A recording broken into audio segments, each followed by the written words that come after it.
So I'm showing 528 on my screen just to.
Okay. Thank you. Welcome everyone, and to those of you that are listening on, I think, Google Meets and any other broadcast channel, we appreciate you joining us here tonight. To everybody in the audience, thank you for being here, and board members, thank you for being here. Today is Monday, February 22nd, so it is our regular business meeting. With that, Ms. Treadway, will you please determine if we have a quorum? We do, Mr. Chair. Okay, with that, we'll stand and say the Pledge of Allegiance. I pledge allegiance to the flag of the United States of America and to the republic for which it stands, one nation, under God, indivisible, with liberty and justice for all.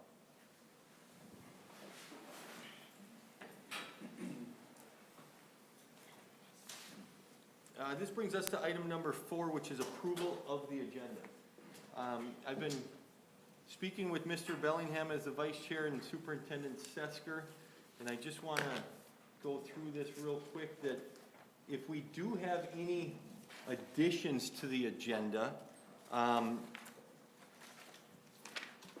that I believe we might, I would appreciate if we added those now, whether that's 1, 2, 3, or whatever that looks like.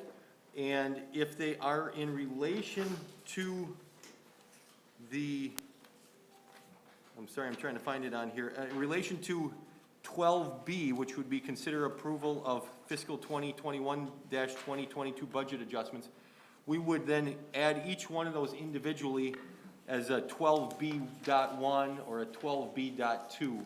We would go through everything in 12B and then work our way through any additions. Is that fair to everybody? I think if we can have a process that makes sense? Mm-hmm. Okay, so with that, I will entertain approval of the agenda. Mr. Chair, I'd like to add an agenda item that addresses administrative reductions as it pertains to the budget adjustments in item 12B. Okay, thank you. Do we have a second for that? Second. Mr. Bellingham, do I need any more other than just 2? No. Okay. I didn't think you needed a second, but that's. I do believe we You're do. correct, you do. Okay, so that is going to become, I'm sorry, Ms. Treadway, say that again so I can write this down correctly. I'd like to add an agenda item, do you want this? No, you're fine, you're fine. That addresses administrative reductions as it pertains to budget adjustments in, do you want 12B? Yep, you're good, I have it, thank you, I appreciate it. So just to make sure everybody heard that correctly, we're going to add an agenda item. It will be 12B.1, administrative reductions. And we will work our way through the 12B, and then we'll get to 12B1. Okay, any other additions or changes with regards to the agenda before us? Okay, hearing none, I will entertain a motion to approve the agenda with the added 12B.1. Mr. Chair, I'll move the agenda with flexibility of the chair. I'll second. Okay, we have a motion by Mr. Bellingham, a second by Ms. Cavalier. Any further discussion? Hearing none, all those in favor, please signify by saying aye. Aye. Opposed? Motion passes 7-0. Thank you for that. Next item, number 5, community comment. We do have, let me just look here in the audience. Do we have anybody in the audience that would like to come up for community comment? I'll ask one more time. Do we have anybody in the audience that would like to come up for community comment? Okay, with that said, I do have one Q&A that a gentleman submitted and Mr. Sesker was able to get answers for. And then I have 2 other requested letters to be read. So I will go through those now. This is from a Mr. Bob Carlson. Mr. Carlson, if you're watching, thank you for sending in your question. And Mr. Sesker, I don't know if he is watching, but can you make sure he gets a copy of these answers emailed to him? Yeah, you bet. Okay, thank you for that. Mr. Bob Carlson's first question was, what COVID relief funding will be forthcoming from Minnesota and/or the federal government? Mr. Sesker's response, or leadership's response, was we have about $3.3 million from the federal government for our schools.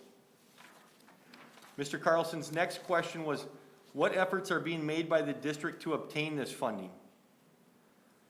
Superintendent Sesker, or leadership's response, was we are awaiting the federal government to give us the specific guidelines for how we can use the funding. Once we have the funding, then we will spend it and then get reimbursed for it. One main purpose for the federal COVID relief funding will be to find ways to catch kids up academically. That will take most, if not all, of the funding. Third question by Mr. Carlson. Are there any specialized grants or funding sources which may relate directly to at-risk programs such as the ALC? Mr. Sesker and our leadership's response was, there are no specialized grants for the ALC. We have written grants for at-risk kids, for example, RISE at the high school, in parentheses ICAP. Second, 9th grade academy, which is ADSYS funding. Third, AVID at the high school, state funding called Integration Grant. And then fourth, chemical health through the Rice County Family Services Collaborative. In fact, we could co-locate the program's ALC in the high school, then the ALC would have access to these grant services.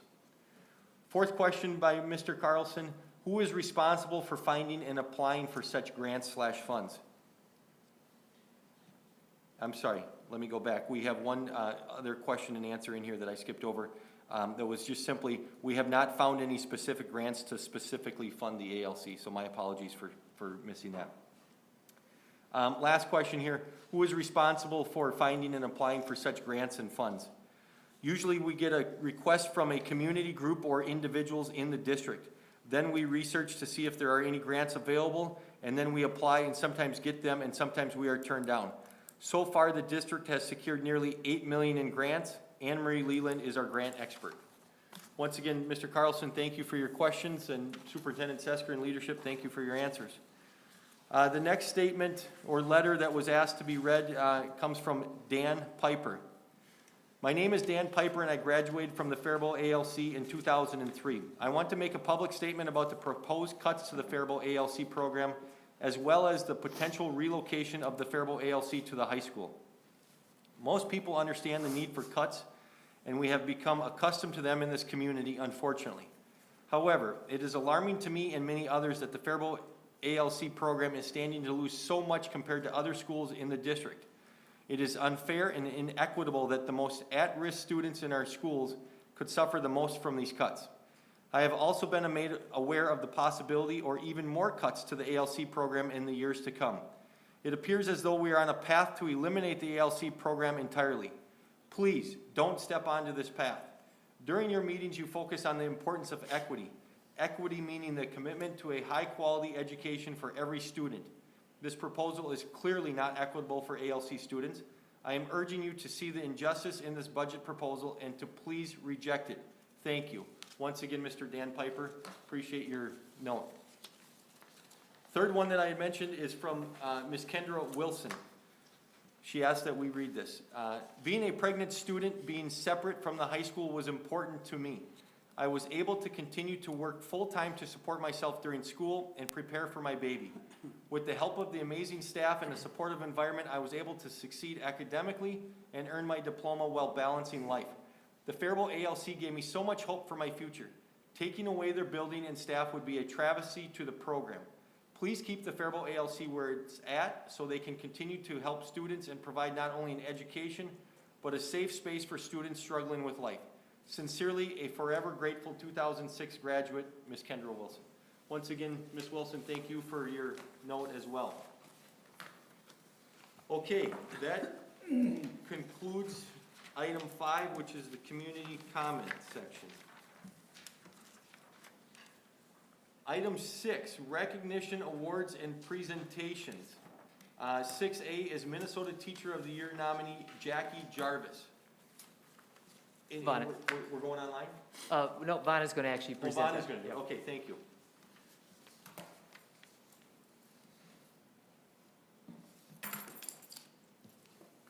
This is basically the article that was in the paper, but to share with those that have not seen it.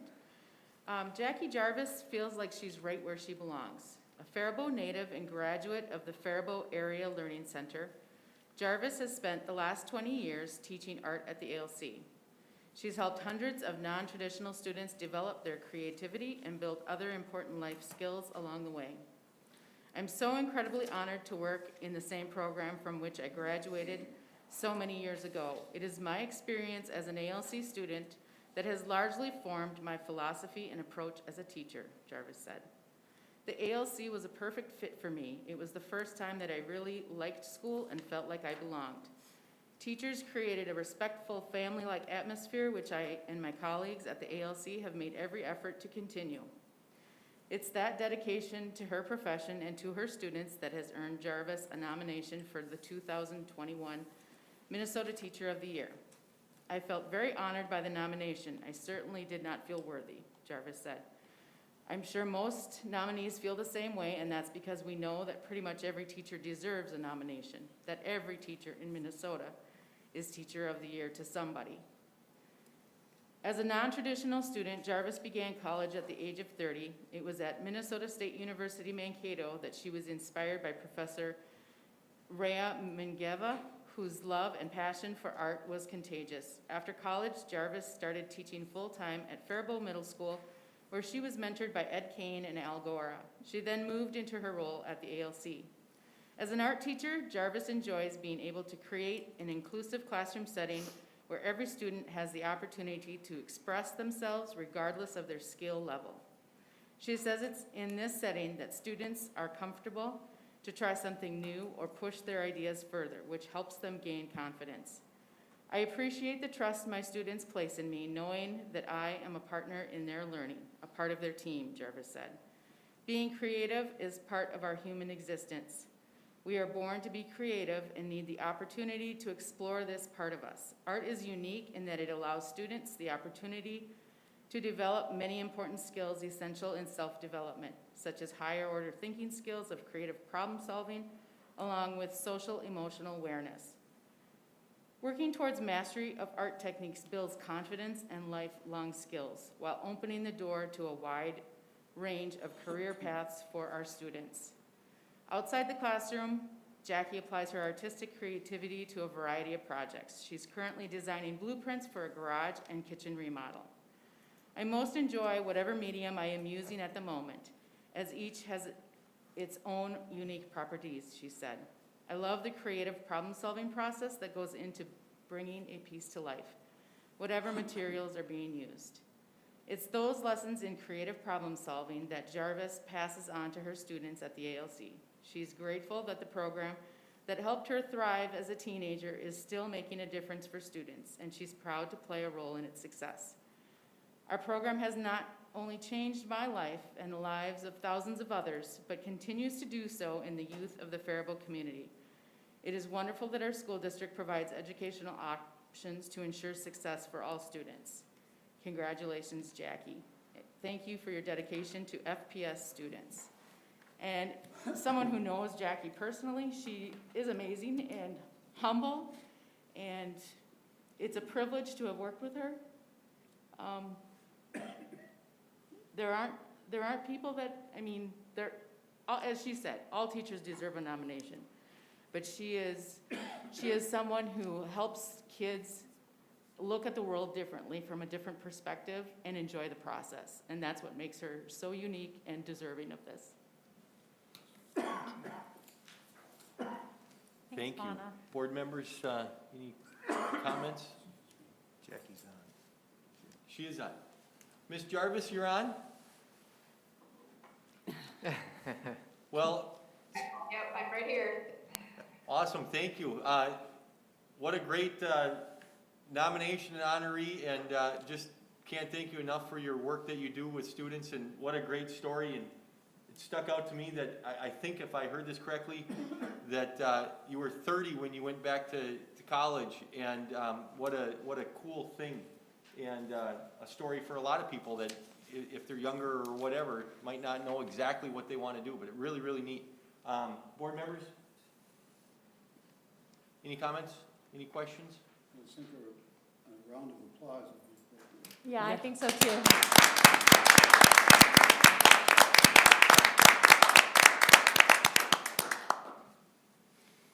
Ms. Jarvis, would you like to say anything? I don't want to put you on the spot if you don't want to be, but you're more than welcome to.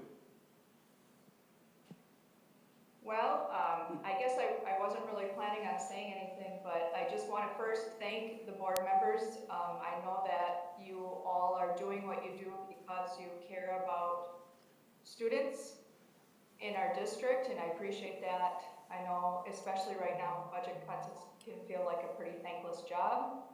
Are you getting a lot of feedback right now from me? No, we can hear you just fine. Oh, okay, I must just be getting the feedback. Obviously, I've been watching the school board meetings pretty closely. I don't know if you've seen my name up, because the program that I love so well, the school that I love so well, is being impacted greatly. Just a couple comments, if you don't mind, that I'd really like you to consider. We're one of those schools, we're small, and I don't know that a lot of people know that much about us. We're pretty independent. We kind of fly under the radar most of the time. We kind of mind our own business, we do our own thing. As a matter of fact, we don't have a nurse. Up until a few years ago, we didn't even have a custodian in our building. We pretty much do everything. We love what we do. We love our students. We think they're pretty special, pretty amazing working environment. And gosh, I wish I would have written something down. But as I said before, I've been listening very, very intently on what you are discussing. And I guess one of the things that really stood out to me was that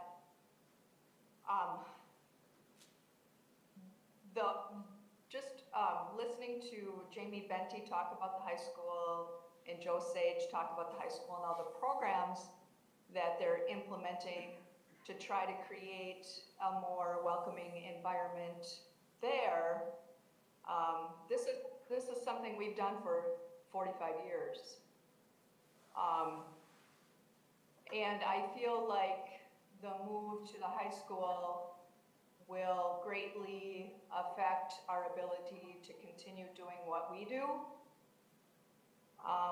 because we will have less ability to control our environment and the space that our students are in. I would really appreciate it if you consider all of the questions that have been posed to you before making a decision. Because of the nature of our program and kind of the location that we're in, I don't feel like anyone really understands what we do or is all that familiar with our school, to be quite frank with you. You might know what it is in a textbook. You might know what it looks like on paper, but I don't think anyone has spent a whole lot of time in our building to see what it is that we really do. So I would implore you to at least find out a little bit more about our school so that before you make a decision on the best place for us to be, so that our students are impacted, I guess to a lesser degree, if we do have to be moved. It really is about the kids. We want to keep the atmosphere that we have. We want to continue to do what we do for their sake, because we know how important it is. We don't want to lose one student. We don't want to see one student leave our district. We don't want to see one student drop out of high school. We know how important education is, and that's what it's all about. And I'm sure once I quit speaking, I'll think of a million things that I would like to say to you. But again, I would like you to get to know what we do, even come out to our building and see what we have, and at least find a place for us that is comparable. Because I don't believe going back to the high school is in our students' best interest. Thank you for letting me speak. If you have any questions for me, I would be happy to answer. I am in a unique position as an former ALC student and the longest serving ALC teacher in our district, and so that just kind of goes to kind of tells you how old I am, I guess. Thank you so much for your time. I appreciate it. Thank I you, hope Ms. I made sense. I haven't been sleeping much lately. Thank you, Ms. Jarvis. Board members, any questions or comments? Okay, this brings us to item 6B, Minnesota School Board Recognition Week, February 22nd through the 26th. Superintendent Sesker? Yeah, just a congratulations to our board members. As Jackie said, you have, especially today, a pretty thankless job that you're looking at right now, and I know the hours and the time and the dedication that you put in on all of your decisions. Your decisions that you make have been solid, and I'm sure you guys are going to make the right decisions tonight too. So with that, I do want to recognize all the board members and hand you a certificate for that recognition tonight. So I'm just going to go around and pass them around. Aw, Okay. that's nice. Thank you. Thank you. Thank you. Thank you. Thank you, Ted. All right, thank you, Superintendent Sesker. This brings us to item number 7, the consent agenda. Do I have a motion to approve the consent agenda? So moved. Second. We have a motion by Mr. Robichaud, a second by Ms. Treadway. All those in favor, please signify by saying aye. Aye. Opposed? Motion passes 7-0. Thank you. This brings us to item 8, retirements. There are none. So we'll move on to item 9A, which is the finance minutes. Mr. Adams, do you have anything you'd like to report here? This is, a report, looks like, for the minutes, although that's in front of us. No, sir, not. No? Board members, any questions? The report there is in front of us. Any questions regarding the minutes? Ms. Cavalier, would you like to say anything? No, sir. All right. Thank you for asking. Do you think, Mr. Chair, do you think it'd be beneficial if Mr. Adams would just give us a basic overview of, just for transparency with the public, et cetera. It might just run through maybe with Finance Committee and things like that, please. Absolutely. We've been working really hard on the finance team to increase transparency in our financial reporting and provide more meaningful data in a timely manner to the Finance Committee and to the board. And I'm very happy to report we have 2 wins that have gone live. So the first being in our financial packet that we give to you guys, typically there's an enrollment report. So that enrollment report discloses to you guys that we are still approximately 19 students under budget. Then we also include a batch of financial reports for you, which are by fund, and then a couple of items that have been specifically laid out for us to report on in the past. So we have that traditional report for you. What we have done is we have grown that reporting, and we are using a new tool to show all funds and 3 years worth of comparative data, both budgetary, projected trend analysis data, and then as well as actual. So that is what our new report for you, and it looks, for those of you in the room, looks very detailed and colorful for you. So that gives, for those of you who are very numbers oriented, that gives you the revenues, the expenditures, and where we're at.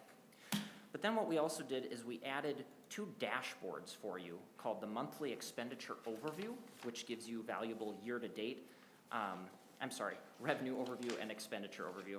So it gives you valuable information broken down by object, by program, and it helps you see where we're at and where we're at compared to prior years and then in comparison to trend.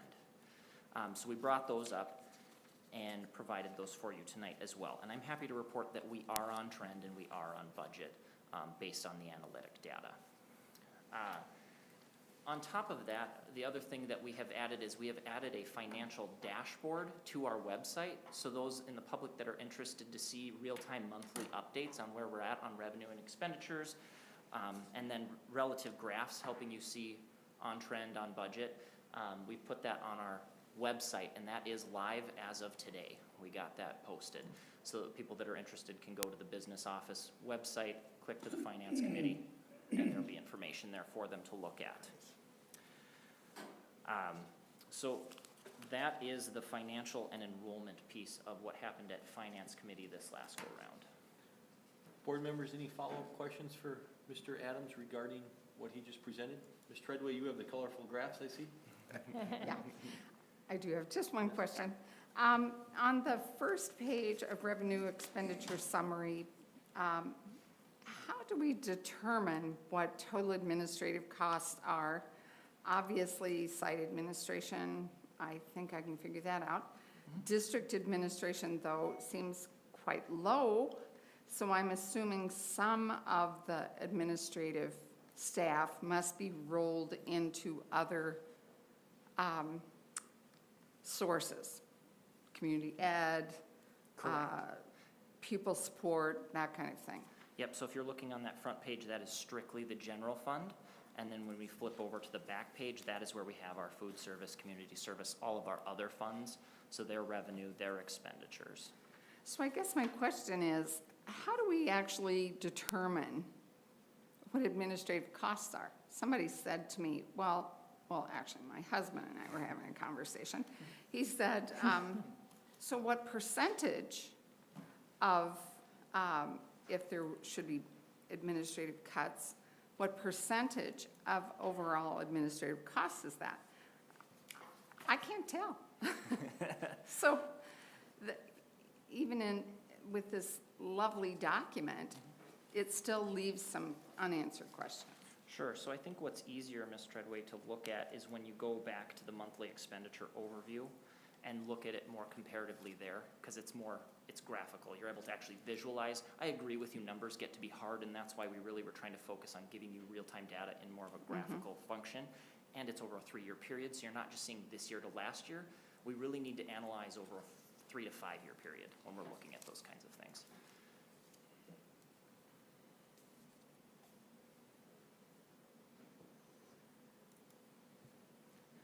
So if You're you good? want the percentage of the budget, mathematically, what you could do is just, of the general fund, take the total expenses divided by the total budgeted expenses, and that'll give you a general idea of what that percent is. Yeah.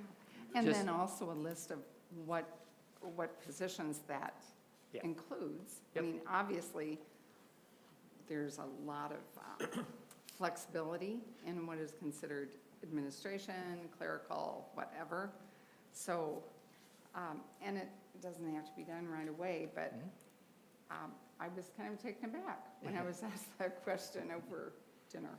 Yeah, that's the way I've seen it done in the past with other districts. The other thing is, like you said, depending on what the administration is in that particular district, you could have a superintendent be 10% transportation, 25% food service, 10% community ed. Because there's no community ed director, transportation director, or food service director, the superintendent's doing the whole thing. Those are smaller districts, obviously. And then as you move to larger districts, then they're able to do a lot more of the superintendency piece, so some of those percentages kind of way down. So it's a numbers game, but the easiest way that I've seen it done is just take what we have for the general fund expenditures and then just divide it by the total, and that'll get you probably the best number you can find for that. And Superintendent Sesker, I believe in November or December, when we had our audit with Clifton Larson Allen, in their, could have been 60, 70-page document, there is a graph in there that does show our administrative Yep. costs as a percentage. I'll go back and Yeah, check. and so Yep. you That's probably know located where in that the, is. yeah, that's located in the MD&A at the front of the financial report. It's about a 101-page document. Yeah. Yeah, so that would even be more accurate than what my suggestion is. Correct. And that was December? That was approved in December. Okay, yeah. Thanks. Board members, any other questions or comments for Mr. Adams regarding that presentation? But I do appreciate the charts. As I told you last week, I think they are very useful, and I like that we've put them on the website. So for anyone listening, they're under departments, and then under the business department, and then there's a link right there for the financial dashboard that opens up the graphs that we just saw. Appreciate that. Wonderful. Thank you for the report.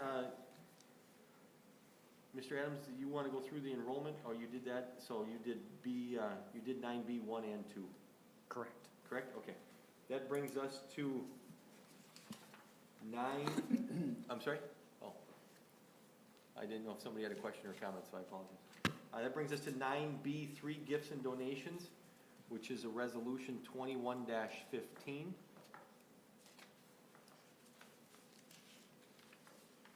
And we would like to thank the State Bank of Faribault for $135 for the purchase of one book each month for students in one classroom. Fetty Productions, donation of labor valued at $500 to install lighting control and dimmers in the Black Box Theater at the Faribault High School. The Faribault Booster Club for $8,507.94 for rebranding at Jefferson Elementary School. And the Pete Lindahl family, donation of a baby grand piano valued at $3,000. And euphonium, did I pronounce that correctly? A euphonium valued at $1,000 for the Faribault Middle School Choir and Music Department. So once again, thank you to everybody for those donations. And Ms. Treadway, I'm sorry, I need a motion and a second first, and then we'll do a roll call. Do we have a motion to approve the gifts and donations resolution 21-15? Also move. Second. We have a motion by Mr. Bellingham, a second by Mr. Robichaud. Ms. Treadway, this is a resolution, so you please do a roll call. Certainly. John Bellingham, Aye. Courtney Cavalier, Aye. Richard Olson, Aye. Jerry Robichaud, Aye. Cassie Steves, Aye. Carolyn Treadway, aye. Chad Wolf. Aye. The motion passes 7-0.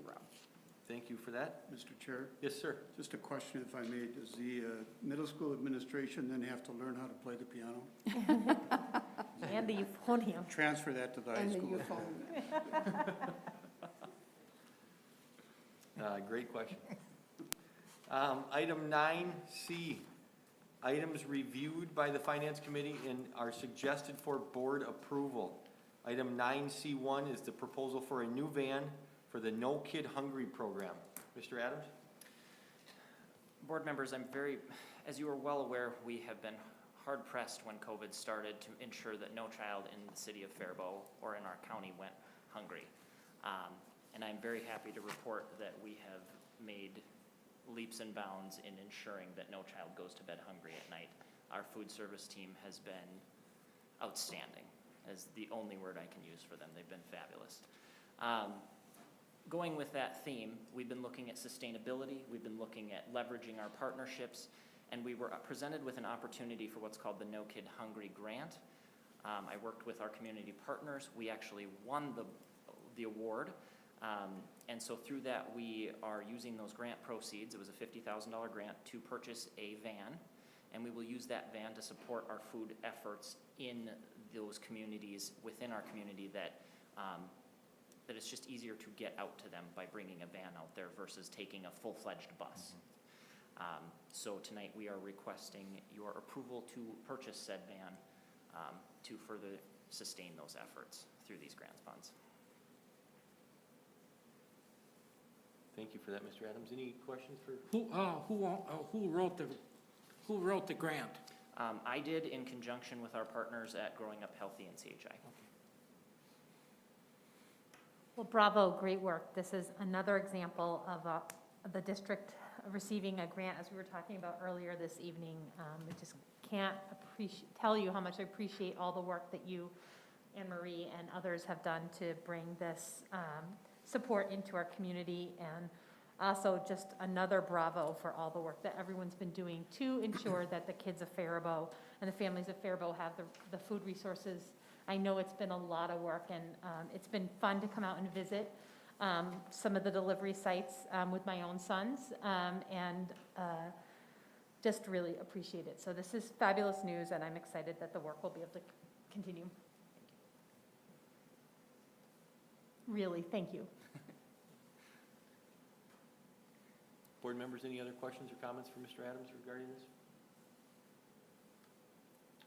Okay, hearing none, I will entertain a motion to approve the new van for the No Kid Hungry program. So moved. Second. We have a motion by Mr. Olson, a second by Ms. Treadway. Any further discussion? Hearing none, all those in favor, please signify by saying aye. Aye. Opposed? Motion passes 7-0. Thank you. Next item is 9C2, proposal for new scoreboard at Bruce Smith Field. Probably should be Bruce Smith Field, Ted Nelson track, but go ahead, Mr. Adams. Good evening, everyone. All right, so we have reviewed at both the Facilities and Finance Committee the use of the, oh gosh. Dave Jackson Estate? Thank you, the Dave Jackson Estate funds to purchase new scoreboards for Bruce Smith Field at a total cost of $186, and we will use the $112,000 from the Jackson Estate to cover the majority of that purchase. Then we will sell, through our cooperation with the Booster Club, we will sell advertisements to pay off the remainder over the next 3 to 5 years. It passed the Finance Committee as well as the Facilities Committee. So we have the proposal here laid out for you. Mr. Adams, I'll open it up to any other board members for questions or comments. How much money coming out of the general fund? Out of the general fund for Yeah. this? The difference, so it would be $74,814. But only as a loan, correct? Yep. And then that will be repaid to the district. Correct. So what would say 3 to 5 years from now, what would the total cost to the district be? Would it be only interest on $74,000, or what would that look like? Correct, that would be the cost. And if you've been following the markets right now, that interest is not good. No. Mr. Adams, I would say, for clarity purposes, that if the Booster Club cannot find advertising to do this, that this project would not go forward. This is contingent on the Booster Club being able to get financing for it, which the Booster Club believes they can. And so, you know, the hope, the plan would be that it's net zero to the district, other than being out the opportunity cost on that interest, as you mentioned. As everybody knows, or not everybody knows, but I will tell everybody, I am the president of the Faribault Booster Club, have been for several years, so I will abstain from this vote, just so people are aware of that. Mr. Chair, Mr. Adams, how old is the current scoreboard at the Bruce Smith, Mr. Hanson? I believe during Facilities Committee, it was reported that it is somewhere between 20 and 30 years old. Okay. I believe Mr. Robichaud, Kane's office was able to find out it was 1997 is when it was installed. So there is a lot of improved technology since that time. You know, years ago, the bottling companies, Pepsi and Coca-Cola, used to pay for scoreboards. They don't do that anymore. So it's one way for us to, in partnership with the Booster Club, to upgrade our scoreboard. So thank you. Mr. Robichaud, following up on that, one of the items that I spoke with Superintendent Tesker about, if this did work, was the opportunity to increase our engagement with the community in potentially a movie night or a fundraiser night for associations to host something out there and things of that nature. So, the scoreboard is one of the opportunities for football and track, but also a community engagement tool, no different than the scoreboards are in Nolan Gym and how they can be used. So. Thank you. Mr. Chair, Yes. so I understand that about $70,000 will be coming from the district, right? Correct. Be paid back over a period of time, right? Okay. I think I expressed my opinion of facility that I think that, I'll be voting no on this, that it can be used. My big thing is ventilation in the schools. And we're spending $70,000 on a scoreboard, which I think it should be diverted for, health purposes. And I just can't justify this at all. I'm sorry, I can't see the priority in this right now. Maybe down, when we solve the ventilation problems in our school, but I just can't understand this. I really can't. Question. Ms. Treadway? Is there some overriding reason we need to replace the scoreboard? With that age, what are the problems that may or may not exist with it? I'm probably better to let district staff answer that. It would, there's always the repairs and the parts that are getting old and outdated to get a hold of. I don't have all those. Is Kane on, do you know? He should be. He's probably a much better person to answer this than I, but my experience with scoreboards is that they get out of date and it's really hard to find parts. And if they conk out, then we're without a scoreboard, obviously, up at the field. Kane, are you on? I am here. There he is. Did you hear that question? Yes. I guess the best answer for that one is, like anything else, you get an end of life, and like Todd said, become very hard to come by, and repairs become more expensive. So that's probably the best answer I can give you for that. So has there been a history of malfunction or repairs needed? Minor as of right now, to my knowledge.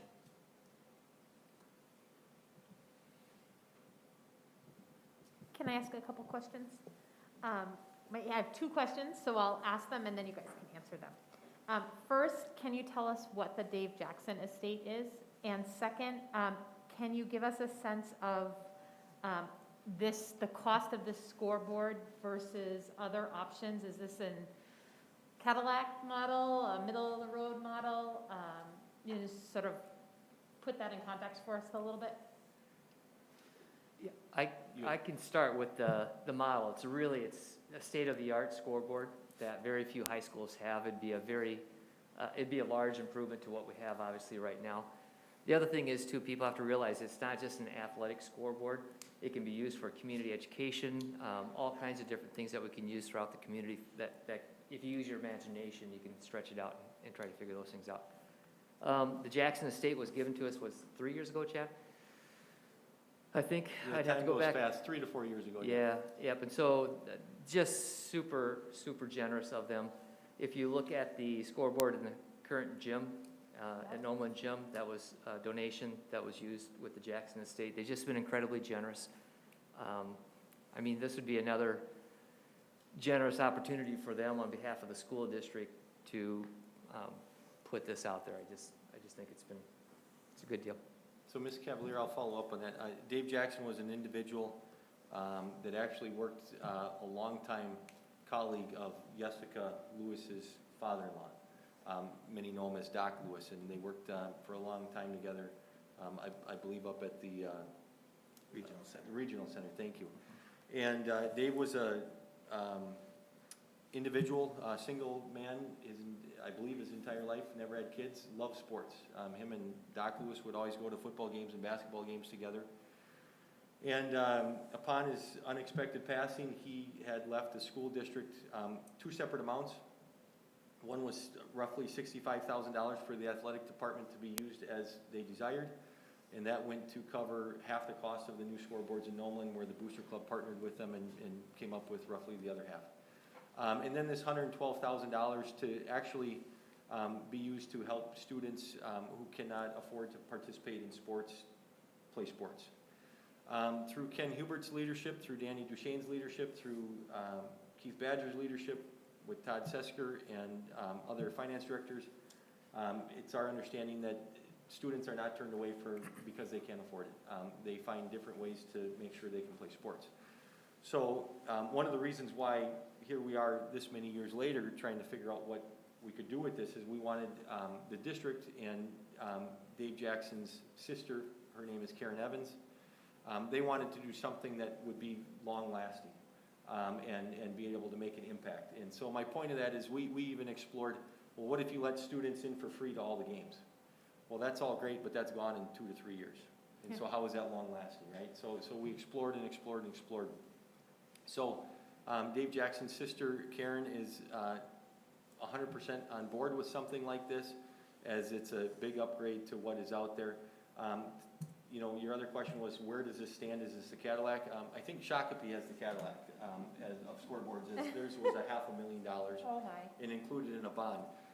This would be very really similar to what Albert Lee installed in their latest project, and you know, obviously other schools are, as technology goes out, as Mr. Robichaud said, new ones come in, and so you could replace the exact existing one out there right now with just bulbs and scores and stuff like that, but there'd be no video on it and there'd be no community aspect to it for, you know, far less than this, obviously. But this was something they were willing to do, and when the Booster Club spoke with Superintendent Sesker about, you know, trying to do this with the district, net at the end of the day having to really pay nothing.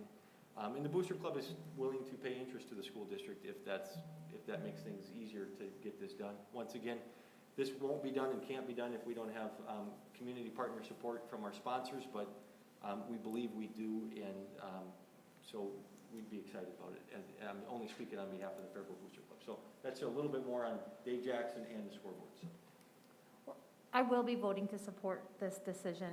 I think it's important that we take advantage of this opportunity, given that with our financial situation, it's going to be pretty difficult at other times to be able to prioritize an expense like this. And given that we have a way to fund it in a way that will be will be net zero within a couple of years, I think it's important we take advantage of this now before we have to spend other dollars on it in an emergency. Mr. Chair, just one question. The labor necessary to go out and get the ads are not going to be contingent upon the district. That'll come from the Booster Club, is that right? So the district has no labor involved in either installing or finding advertisers for the scoreboards. Correct. Mr. Chair, if I may. Mr. Glenn. For those of us who knew Dave Jackson, much like many supporters of Faribault Public Schools, he was at virtually every event. Didn't matter if it was football, basketball, wrestling, track and field, he was there, he was a sport addict. Like I said, quiet, quality individual, hardworking, and when he passed, his estate he designated that this should go to Faribault Public Schools and this. So in my opinion, what a great tribute to a man who really supported Faribault kids and throughout everything, supporting their activities, fee, et cetera. If you knew Dave, that was Dave, okay?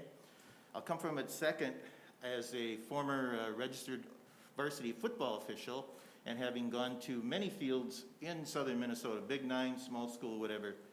It's Bruce Smith's field. It's one of the quality fields in southern Minnesota and in Minnesota. It's recognized. You can mention Bruce Smith Field all over Minnesota. Only Heisman Trophy winner from the University of Minnesota, from Faribault, Minnesota. In Faribault history, it means something. Third, I want to come from the financial aspect. Here we have a major portion of this coming from an estate, and the interest that probably will accrue by the district, going to be paid by the booster club, et cetera, is going to be minimal. A couple of the comments and calls I've received is, how can you be doing this when we look at item 12B, a reduction? It's not the same. Just because we're reducing does not mean we need to stand still and stop a great opportunity at a very minimal cost to the district here.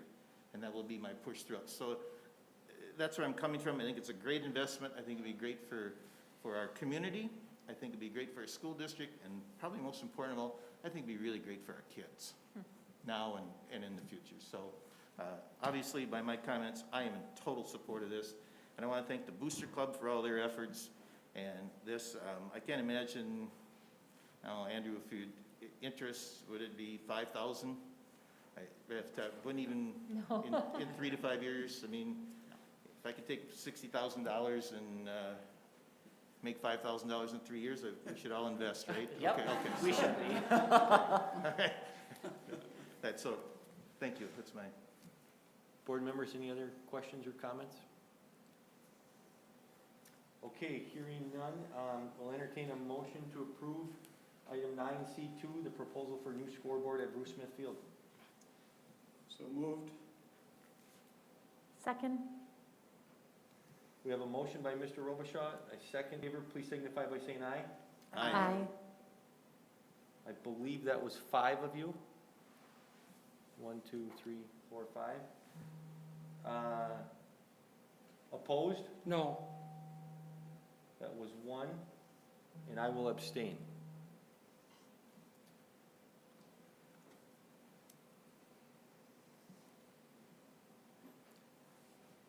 All right, thank you for that. And Mr. Chair, if I may, as per Robert's Rules of Orders, the abstention goes in favor of the majority. So it should be recorded as 6 to 1. Ms. Averill, do you have that? Wonderful, thank you. She probably already knew that before. This brings us to item 9C3, which is the air quality enhancement proposal for Roosevelt. And Mr. Adams, is this you or Mr. Smith? I can take it to start with, and Mr. Smith can back me up if we have any questions beyond that. It was brought to Facilities and Finance Committee to install an Atmos air ionization device at the Roosevelt building. The plan there is to use the ESSER 2.0 dollars to install these devices. The plan being to test the air before we install during the construction period, which is when we are putting up the new addition for early childhood, and then test the air after it's been installed to see if the increase in air quality is sufficient enough that we should look at installing this in other buildings across the district. Okay, thank you. Mr. Smith, do you have anything you'd like to add to Mr. Adams' presentation regarding this? No, he did well, thank you. Board members, do you have any questions or comments?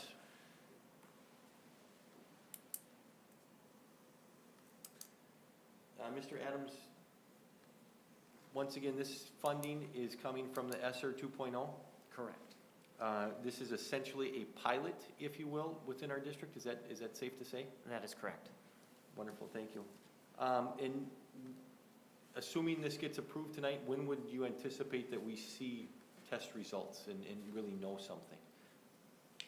I would say this spring after they've been installed. This spring after, okay. Thank you. Okay. Once again, any other questions by anybody, comments? All right, I'll entertain a motion to approve the air quality enhancement proposal for Roosevelt. So moved. Second.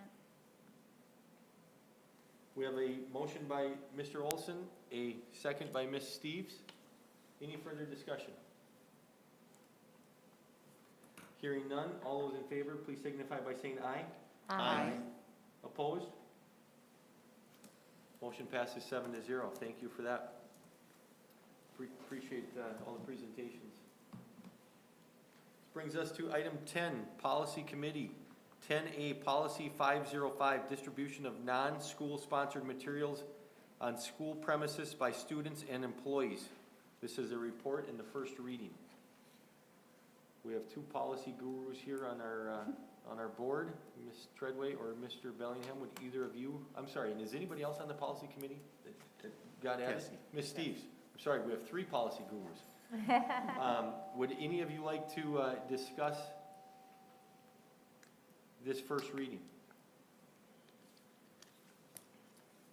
Well, I believe it's pretty self-explanatory if you, board members, if you've read the policy here with the first reading, it's basically the how non-school sponsored materials get distributed on the school premises by students and employees.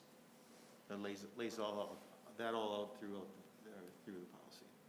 Mr. Sesker, if you want to add. Yeah, that's exactly right. I think it's more of an informational thing for the board to read. I really encourage you to go through the policy as we continue our equity movement and talk about different pieces within our policy that may need to change. Some of these areas can be addressed.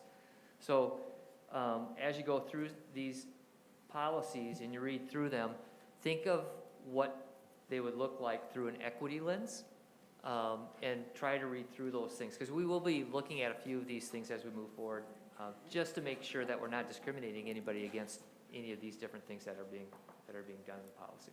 So that was the main purpose, is to take a look at it, read through them.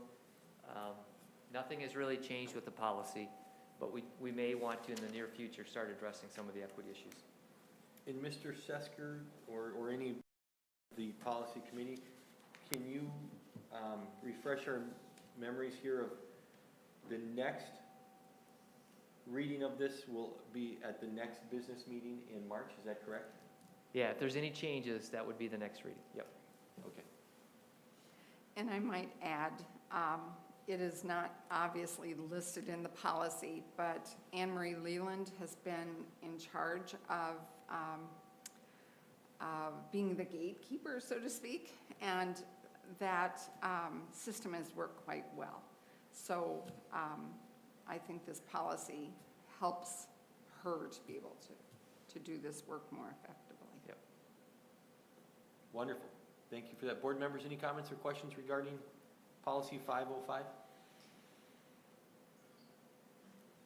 All right. Hearing none, this brings us to item 10B, which is policy 904, distribution of materials on school district property by non-school persons. This is a report and the first reading. Yeah, so Mr. Chair, it'd be the same thing, just to review it, and again, looking through it as an equity lens to make sure that we're not discriminating against anybody with a policy that we have adopted as a school district. So more of like a warm-up for you to read through some of these policies and give your policy committee members feedback on when we start addressing these a little bit more concretely. So Mr. Sesker? Oh, excuse me. When we get policies from MSBA, can we assume that they also have been reading policies with an equity lens? No, we can't. Okay. So and some of these policies are old, and a lot of things have changed over the last 10 years. So. Yeah. So Mr. Sesker or any of the three of you on the policy committee, it appears this one is dated 12/18 of 2008. So do we know what has actually changed in this policy compared to what it was? No, so let me give you an example. What a lot of schools are doing is they're taking this policy and they are looking at their current practices, especially through their equity lenses again, and they're actually changing and adding some pieces based on attorney feedback and putting those pieces within the policy. So some materials that people think are discriminatory, some materials that people think that are not permitted in our education realm can actually be permitted in our educational realm as a teaching tool. So those are some things that we're going to come up with in the future, some ideas. But before we even think about those pieces, I just want to give you a background on what we currently have within that process. I know that Mr. Peck and I have been working on, actually more Mr. Peck, with the equity teams that are throughout the high school and others, not just Mr. Peck, but all our administrators. And we're finding some things that, you know, maybe we do need to make a couple of changes within our policies. So it's just, again, giving you some background, taking it really, really slow, and giving you just an understanding of what things could happen in the future. So are you saying there are updates in policy 904? Not or yet. This is No, absolutely this is just the way it same was? as what MSBA has proposed, yep. Okay. And so when you're reading through it, just read through it and just think to yourself, wow, how could this affect kids? Okay. So Superintendent Sesker and once again, policy committee members, if you do change something, or as you do change, will you just redline Yeah, those changes so that they're clearly identified? you bet, yeah, we'll highlight them, yep. If we change something though, wouldn't that have to go back to a first reading? It would go back to a first Yes, reading to okay, review it, thank yep. May I just ask Mr. Bellingham something? In the policy training that MSBA provides, what is their recommendation on reviewing policies? Do you remember how often? As much as you can. Continuous. So part yeah. of this is, it is a good exercise, even though this is only 3 years old.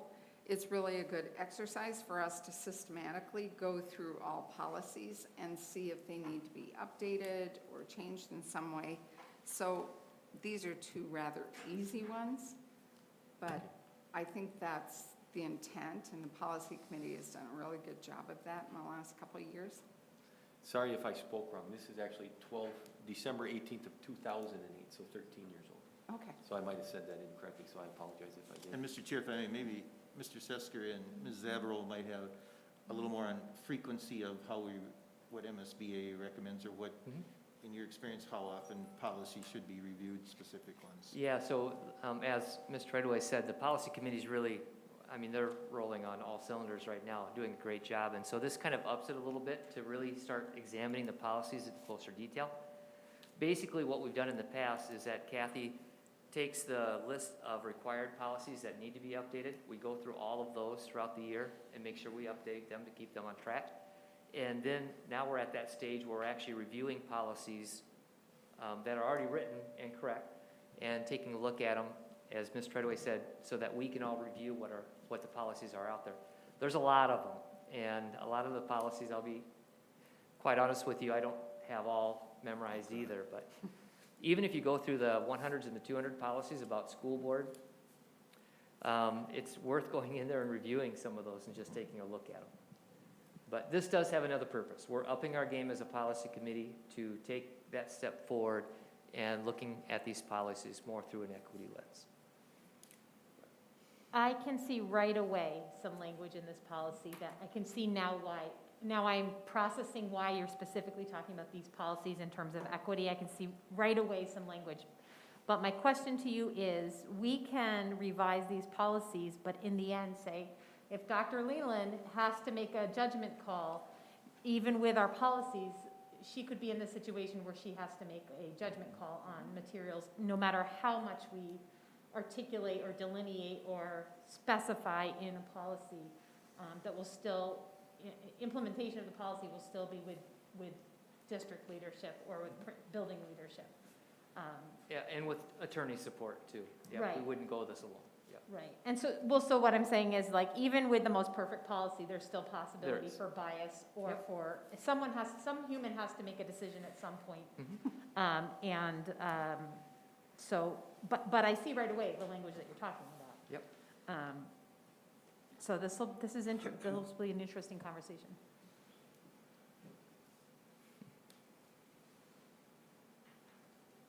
Policy committee members, remind us how many policies we have again? X squared to the fourth power. There's still over about 290 right now, or Do you know the pushing exact number, how many policies we have? I can't. Pushing 300. It's right around 300, 290. Approximately 300. So we're going to have plenty of reading material. Okay, thank you. And again, my push has always been that some of us that went through the 70s, 80s, and 90s, you know, they're great times, but not for policies, need to be reviewed and updated there, so yeah. You guys are doing a fabulous job. Can we take that you're up to 2008? Or do we pull these ones out? Yes, thank you. We're still in the 70s? Yeah. All right, thank you for that. This brings us to item number 11, distance learning update. Ms. Corcoran?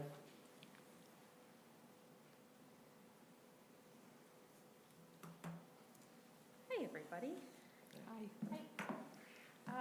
So I don't have a whole lot to share, other than future plans to respond to the governor's update and guidance from the Safe Learning Plan. So we were able to actually meet as a ICC, so an incident command team, this afternoon, and so we started that conversation around how does this new guidance influence our current learning model. So as you know, our pre-K through pre-K through 5th grade, they are all in person Monday, Tuesday, Thursday, Friday, with a distance learning day on Wednesday. Our 6 through 12, as well as the ALC, are still in a hybrid model. So that means students are coming into the building 2 days a week, and they are learning from home 3 days a week. So what the governor's new guidance allows us to do is to think about how we can get our students back in person at that 6-12 level. So that's a piece that we're exploring right now as a committee, and really wanting to take into consideration what are the benefits to staying in a hybrid label versus what are the benefits to moving to an in-person label. Some of the pieces that go along with that are really around the social distancing components. So with in-person, we can actually reduce the physical distance between students to a 3-foot radius. We continue the same mitigation strategies that we've been using, the masking, obviously hygiene, encouraging hand washing, also our cleaning protocols that our custodial staff has been doing a great job with. So the piece that we're also really looking at is how do we ensure that any transition we make is still supportive of our teachers. So our teachers have been working very, very hard this year. You're all very aware of that, and I know you've heard from them, and you've been great advocates for the work that they're doing in this very unique school year. But again, we also want to make sure that our students are getting access to the learning. And we are seeing that push across the region to get kids back into schools. So we're really trying to be proactive in helping our kids get back as soon as possible while still keeping the mental health of our teachers in the forefront, as well as health and safety in the forefront. So with that, I'll just ask for questions from the board. Board members? I'm curious about the 6-foot to 3-foot change. Did MDH make that call, or is that like a necessary decision that the state had to make a decision about in order for kids to get back in school, or is there some science that's changed behind it? Yeah, it's mainly based on the data. CDC guidelines have come out, and they said that if we're under a certain number, 6 through 12, we can be within that 3-foot guidance. In fact, they're even at this point considering not the county numbers as being a guideline, just 3 feet is going to be good enough. Oh, by a certain number, you mean our percent in the county of cases, not number of kids in the classroom. Yep, exactly.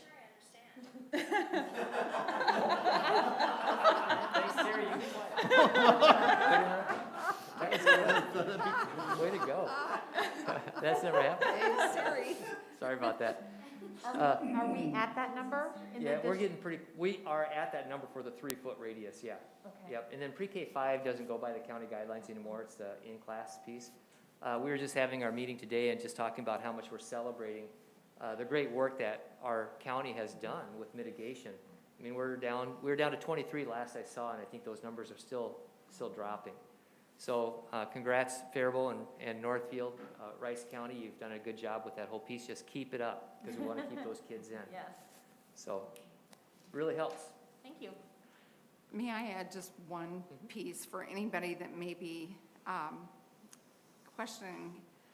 I believe all staff would like to have their students back in school 5 days a week, and yet there are other circumstances because students will be able to continue as distance learners, and then the majority of students will be back in the building. So there was quite a lot of discussion at the ICC meeting today that addressed how do we deal with that? How do we allow staff the time to be able to plan effectively and deliver distance learning to those students who opt to continue, and yet also get as many students back in the buildings as much as possible. So I think that the public should know every effort will be made, and yet there are some situations that need to be considered. Would you say that's kind of Yeah, captures absolutely. our conversation? Yes, I think that's a great summary, thank you. That was going to be my question. Other board members? I just really want to thank the ICT team. I think, we've had a lot of change, as all districts have, but luckily we're not one of the districts in the news where there's disagreement on getting kids back in. And so I really give that ICT team and all the members a lot of credit. I think you've been meeting since sometime in August, and really you are the boots on the ground, and it's a big cross-section of a lot of people in all different areas. And so really thankful to everybody for all their efforts and the work they put into that. One question, I'm sorry, go ahead. And you should especially honor the teachers. This has been an incredibly difficult year for them, and they have participated fully in that ICC team and very honestly and openly say how stressful it is and communicate their needs around how to best serve students. But I have just been blown away with the commitment they've had to this. So, excuse me, I just want to say that. Wonderful.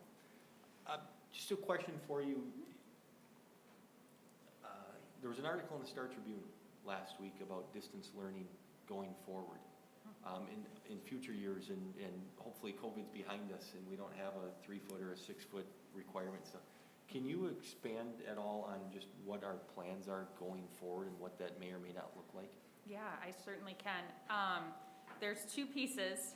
Number one, the semantics of this whole year can get really confusing. So I just want to be clear that distance learning is something that we were required by the governor's executive order to have all students have access to. Moving forward, that could still continue. We could come to the summer, this fall, and Governor Walz says all districts need to continue with distance learning. So that's one option. What we are doing and being proactive around is getting our online learning application submitted and approved so we can be an approved online learning facilitator within the district. And so that would allow us to serve our own students, pre-K 12, whatever we determine is the need, through an online environment for learning, and that could be done at home. And then it also would allow us the opportunity to bring students in who are looking for that online opportunity from outside the district.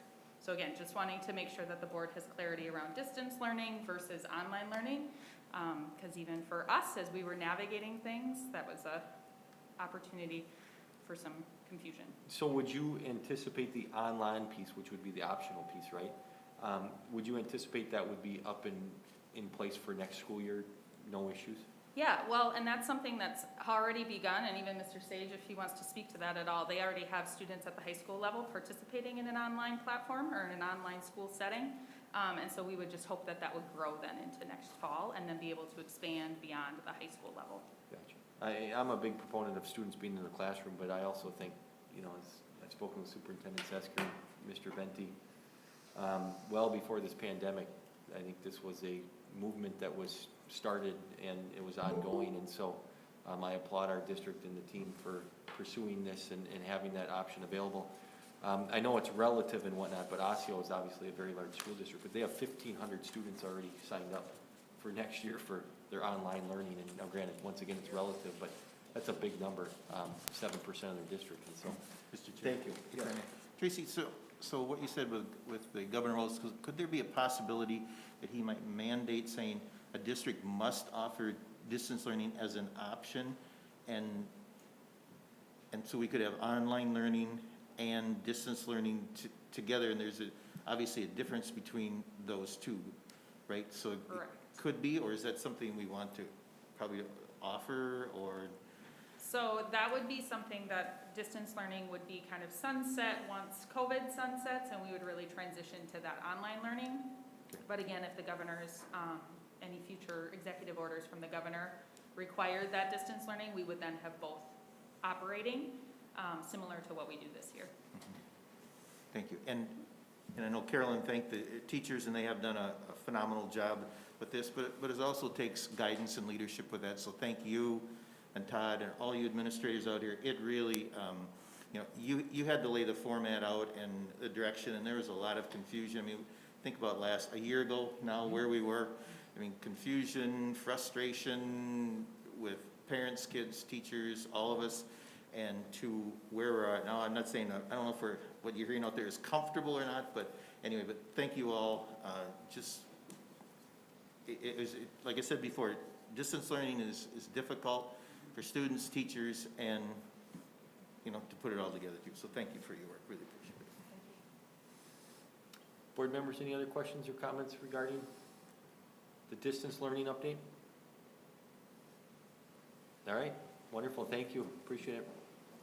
This brings us to item 12A, which is MSBA search firm discussion. I just wanted to put this on here. I shared this document with everybody. This goes back to our conversation a month or so ago. I did reach out to MSBA to ask, you know, what type of, if they offer search firm and services, and they do.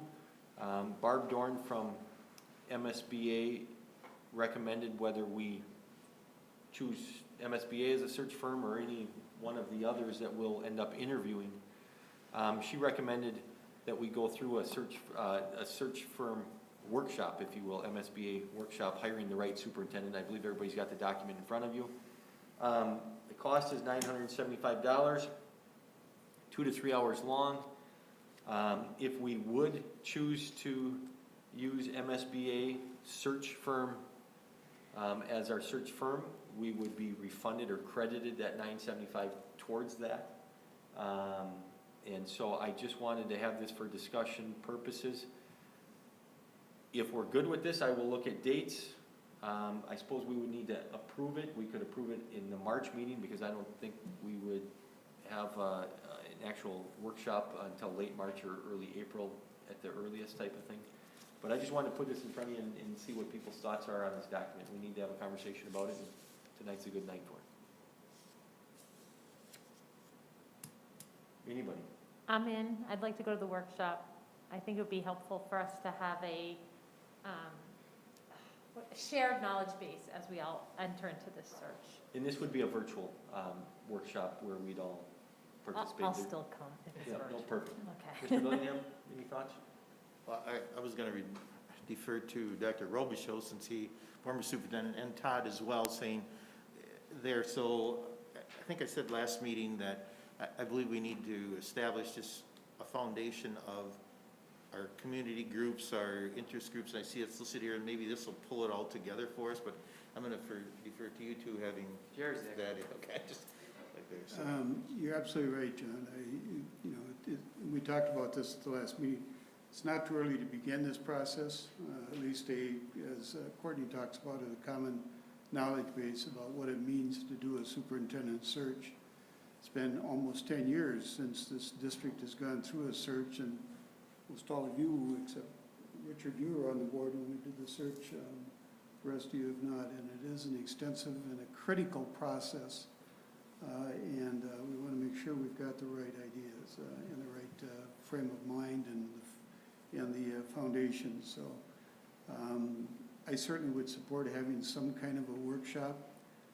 My only question is if MSBA is going to do it, is there a potential conflict then as to whether or not they would be the selected group to do the search? Are there other organizations within the state of Minnesota who may come in and conduct a service as well, some kind of an in-service? I don't have any major problem with MSBA from that standpoint, but just so long as they know they are conducting a service, an in-service, and that does not mean that they will be selected as the search firm to conduct the search. I noticed that they don't do any of the recruiting, which concerns me a lot. So, yeah, and I think good points there, Mr. Robichaud. I did send out, I believe, the highlights of my conversation with Ms. Dorn, and that is one thing that MSBA, if you did go with them, and that's not really the discussion tonight, right. But if we did go with them, that is correct. They do not go out and recruit candidates because, I don't know if all, but almost all of the school districts in Minnesota are MSBA members. And so they don't want to be recruiting against active members, essentially. And so, yeah, that's a great point. And we have no, by doing this, we have no indication or allegiance to use them. Are you aware of any other organizations that do workshops like this, just helping with the foundational knowledge set, if you will? I'm not aware of any, Mr. Chair, but I'm sure that there would be a firm that does a search that would come in and do an in-service as well, which would put them in the same conflict as MSBA. So I looked at the outline from MSBA, and I think that it's pretty comprehensive as to what the foundation would be for this process, having gone through 20-some years of searches, so I'm very comfortable with that outline. Superintendent Sesker, are you aware of any other groups that do a workshop like this? I am not.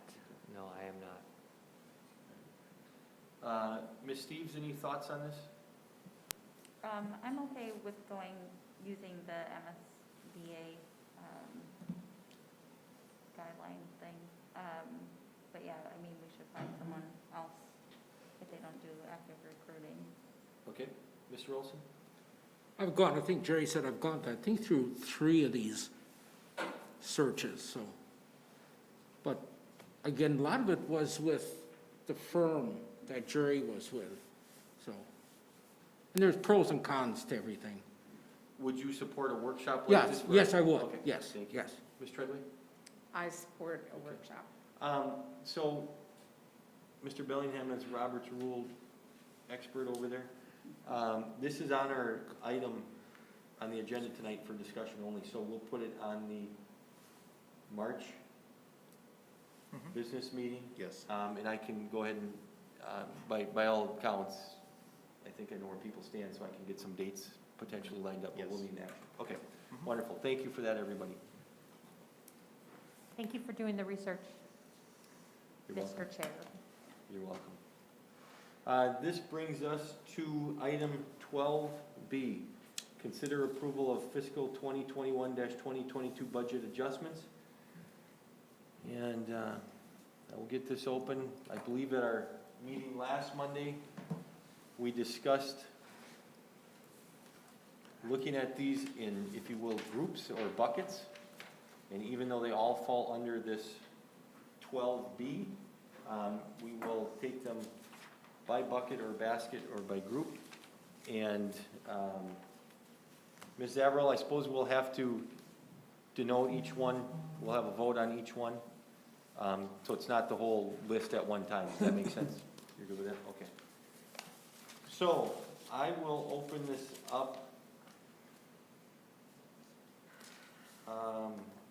Any thoughts before we get started here? Otherwise, we will go through these, like I said, by basket, by bucket, if you will, by group. Yes, Mr. Robertson? Mr. Chair, the item that Ms. Treadway brought up, is that going to be at the end of this? And where is that, that's not going to be placed on this list, right? You know, yes and no. And I say that because obviously by adding it as 12B1, my thought process was to put it as the next item under ESSER 2.0 adjustments. Oh, okay. So it's not on here, but it's obviously follows in this whole Great, okay. budget Thank you. reduction discussion. Thank you for the Fair clarification. enough. Okay. All right, well, I guess we'll get started and take this in the first bucket here, if you will, or the first group. Elementary reductions, a total of $372,000.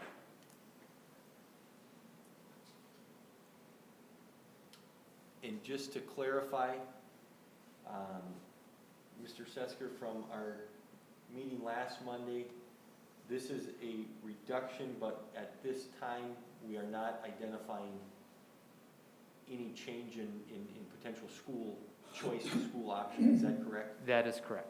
Okay, I just want to make sure everybody knows we're all voting on the same thing, right? I want to make sure we're as clear it can be. So, Superintendent Sesker, what would the next steps be around this group here of elementary reductions? What would a timeline be where we would know more and you would ask us to make a decision regarding the choice model or leaving the other schools as traditional or a pre-K through 2 or a 3 through 5? What does that timeline look like? Yeah, so we are approximating that timeline to last from now and after the decision is made until April 1st.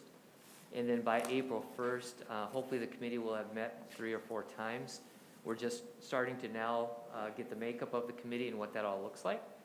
And then from that committee discussion, they'll come up with a recommendation to the board on what they would like to see.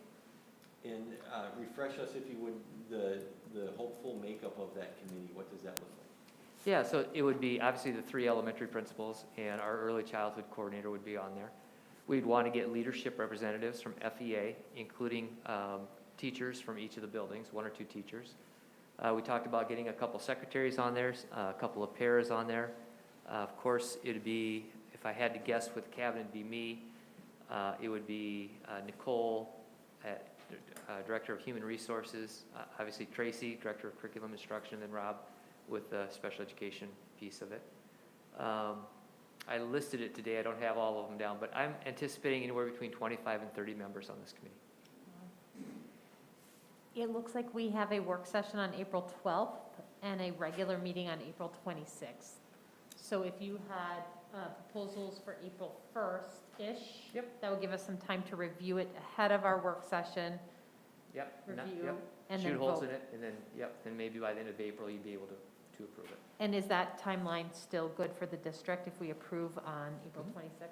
Yeah, quite frankly, that's really good timeline, actually. The reductions right now are the critical pieces right now Okay, for the district. we can always add a special meeting if we had to, but that timeline works. Yep, so far. So just to reiterate, if that committee recommends the extended year for one of the schools, that would be enough time to implement and start that this fall.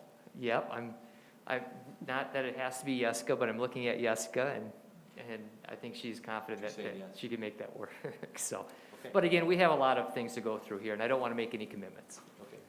Mr. Robichaud? Mr. Chair, so it would help the planning, this group that you're going to assemble, if you knew that you had 5 FTEs less to work with in the elementary schools. That's correct, it would help a lot. Thank you. Ms. Treadway?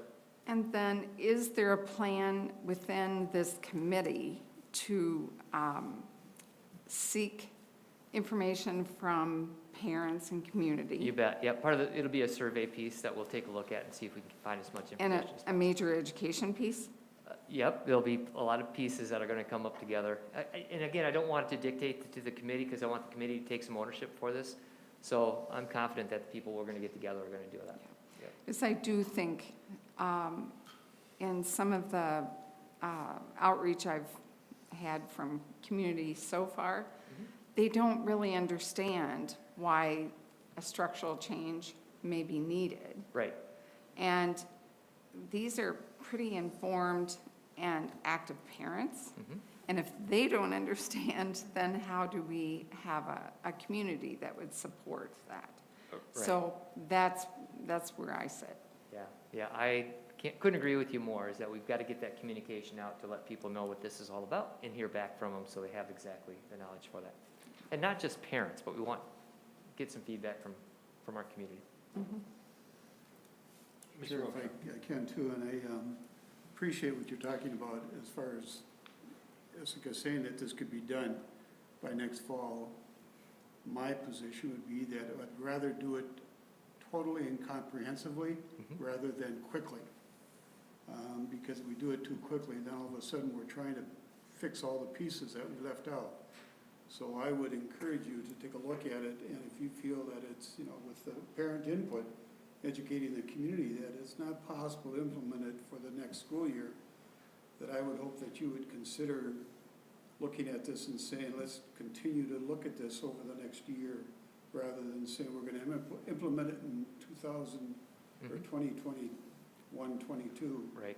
without full knowledge of what the consequences, because that educating the community is going to be a significant factor. Yeah, and Chad and I have had that conversation too, is that if the committee feels that we need another year to research, then we'll take another year to research it. Does it have to be all the pieces? Nope, it can be portions of it. It Okay. doesn't have to be, I mean, if we get overwhelming support from the parents, and we get parents saying, if you don't start this, I'm leaving the district, right? Then we'll probably try to get something rolling by this fall. But we don't have to do anything with the other elementary schools. I do have a question what the $15,000 from McKinley is. Not that it's dramatic, but what is that for? I will need my finance director to help me out with some of this, and maybe my director of HR too. I'll put her on deck just in case Nicole you need help from her. Step up in case you have more questions as we're going. Thank you. So what we did there was, so this proposal is based on the assumption that McKinley will close mid-year and take up residence in the new early childhood edition at Roosevelt. So the savings there is half the custodian and then half of business or building utility costs.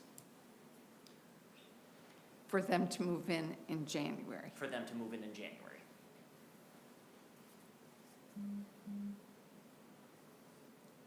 And that's possible to do? We believe so. Okay. Mr. Bellingham. Thank you, Mr. Chair. So, Mr. Sesker, so the April 1st projected with this committee, would that include, when you say a recommendation, would that include all the various bargaining groups that need to come up with an agreement or an MOU, such as the secretarial and the paras and the teachers unions? Would that include a an agreement with that by April 1 as well? I don't know if the agreement will be there, but I think what we've done in the past is either we agree with it first and then we bring it back to the union for the vote, or vice versa. So that's something that we'll have to check with the timeline to see if there's even a need for the MOU.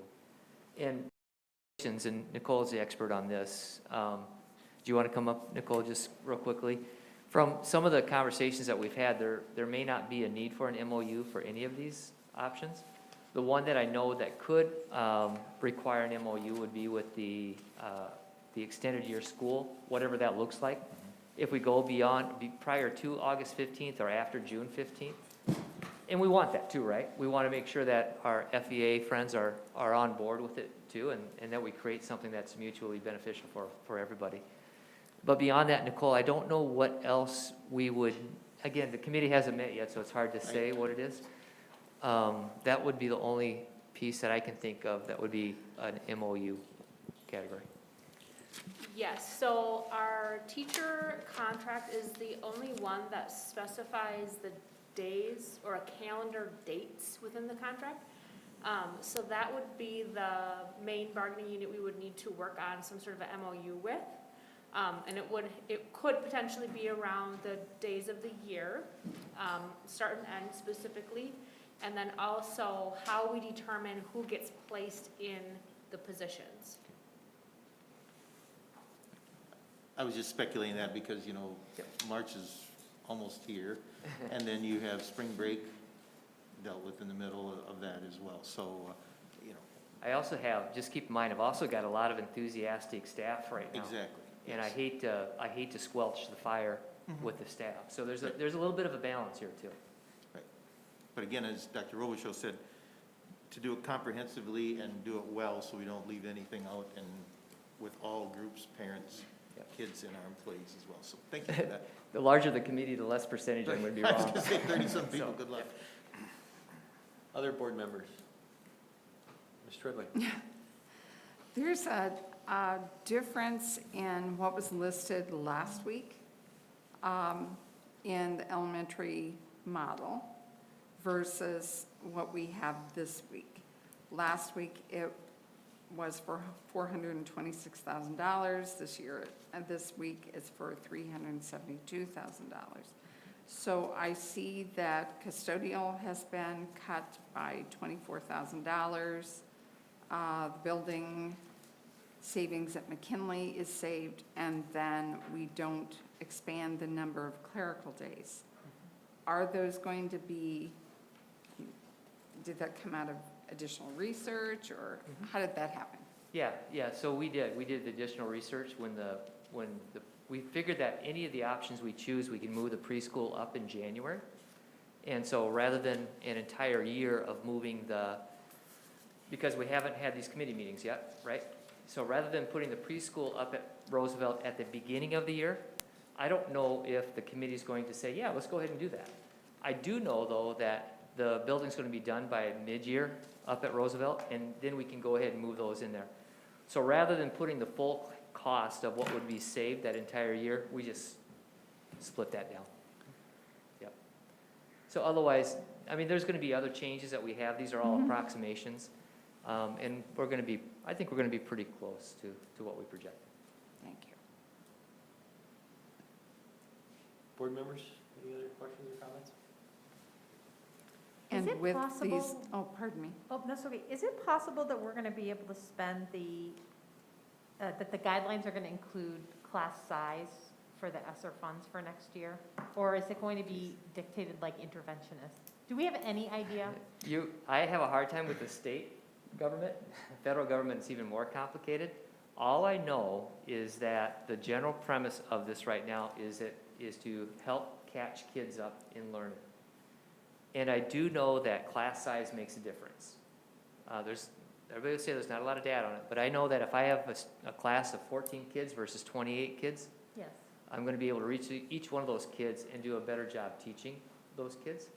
We also know that some interventions have worked. We also know that our summer STEAM program, we didn't have it last summer, but when we had it was also a nice way to intervene students. And I'm sorry, I think I've asked you this already, Yeah, but is go there any indication, when is the information going to come about the guidelines from Andrew? the federal government for ESSER? So it's all been pushed down to the state. They are trying to get legislative spending authority. They were hoping to get it by March 1st. They're not certain it's going to happen. So I will update you in March, and I will give you a presentation at that time, if that's what you guys so choose. But just March is the soonest we're going to get updates at this point. So in March, April, May, we'll be finding out about ESSER funds and about general fund from the state. Well, general fund, you may not find out till June. June, okay. Yeah. This So, is- and special ed, maybe we might be able to have that information by April, May, but nothing is guaranteed right now, so. I just want to say it's amazing to me, 3 years now into this process of cutting significant funds, how complicated all of this is, and how many pieces of information there are to make decisions. And so I appreciate all the work everyone's done. I'm still learning, and as Mr. Bellingham said yesterday, the scoreboard is a different situation than the elementary reductions is a different situation from whether or not we buy air filters, air purifying systems in. And it's amazing to learn how complicated the different, the limitations on funding and the restrictions on funding are, and the waiting game on funding. It's, for me, I've been doing this for quite a while. We have a lot less control than what people think we do. We get revenues from the state, and we have expenditures. And there's inflation, and that's it. When the expenditures start shooting up higher than the revenues, guess what? You have two choices. You go in SOD or you make the cuts. And it's really that simple. It's hard. It's really, really hard to do. But that's the facts of it. And you try to do as little damage as possible in the classrooms. And that's why it's so difficult tonight. Yes, I agree, and that has helped me over the last couple of years be able to gain some clarity around making some of these decisions, understanding more about the limitations there are on how we use the funds that we have. So, thank you for everything everyone's done to educate me over the last couple of years through this process. Ms. Treadway, did you have another question or comment? Actually, Courtney did ask the class size issue that I was interested in, and whether there might be some funding that would supplement that. I hope so, but it's hard not to have that information in time to have it now. I do believe everybody has a handout in front of them that Superintendent Sesker provided to us. And it shows our budget cuts over the last 4 years, which total somewhere in that $5.3 to $5.4 million. And as we're looking at somewhere in that 2.1 to 2.2, over 5 years, that would mean that we are somewhere in that $7.5 million range of budget reductions due to predominantly declining enrollment. So it's a painful thing without question. I totally understand what Mr. Robichaud and Mr. Bellingham said about we want to do it right, and Superintendent Sesker and your team and your committee. I am all of the belief that we need to do it right, and I would entrust that all of you will do it right. I just want to throw out one thing that, and it's no secret to anybody, right? We have a new superintendent coming on board in July of 2022. And as this board has asked and pushed for innovative learning in different things, I'm not sure a whole lot of new superintendents want to walk in without saying, oh, wait, let me evaluate. That evaluation might be a year, it might be 3 years, and so I just caution on that. Once again, I think we all want to do it right.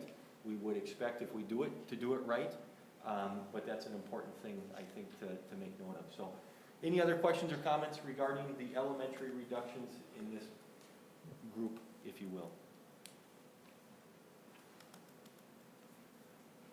Okay, hearing none, I will entertain a motion to make the elementary reductions of $372,000, or what is shown in this group on the sheet in front of us. So moved. I'll second. We have a motion by Ms. Cavalier, a second by Mr. Bellingham. Any further conversation regarding this item? Mr. Chair, my only question would be, might we want to do roll call, or it's at the comfort of the board, I guess, but so that way We can do we'll do a roll call for everyone. thank you. Wonderful suggestion, thank you. Ms. Treadway, you got enough paper there? Do I have to record? Yeah, I think you do have to record every roll call Yes. if we do one, yes. Okay. So, I'm sorry, any further discussion regarding this? Okay, hearing none. Ms. Treadway, will you please do a roll call? John Bellingham. Aye. Courtney Cavalier. Aye. Richard Olson. Aye. Jerry Robichaud. Aye. Cassie Steves. Aye. Carolyn Treadway. Aye. Chad Wolf. Aye. Mr. Chair, the motion passes 7-0. Okay, thank you. Obviously, we look forward to hearing feedback, Superintendent Sesker, in between now and April 1st and all of the above, so appreciate it. Next group on here will be middle school reductions. I'll open it up to board members for any further questions or comments regarding this group. Mr. Chair, just for review, could you break down the teacher reductions once again? I think a lot of them are the 6/5 piece, but I'm not. Yes, absolutely. So the middle school reductions include 0.6 from 4 core and Phi Ed Health for a total of 3.0, along with a 1.0 reduction in their elective area or their exploratory classes. And the last piece is a hallway supervisor position as well. Thank you. You're welcome.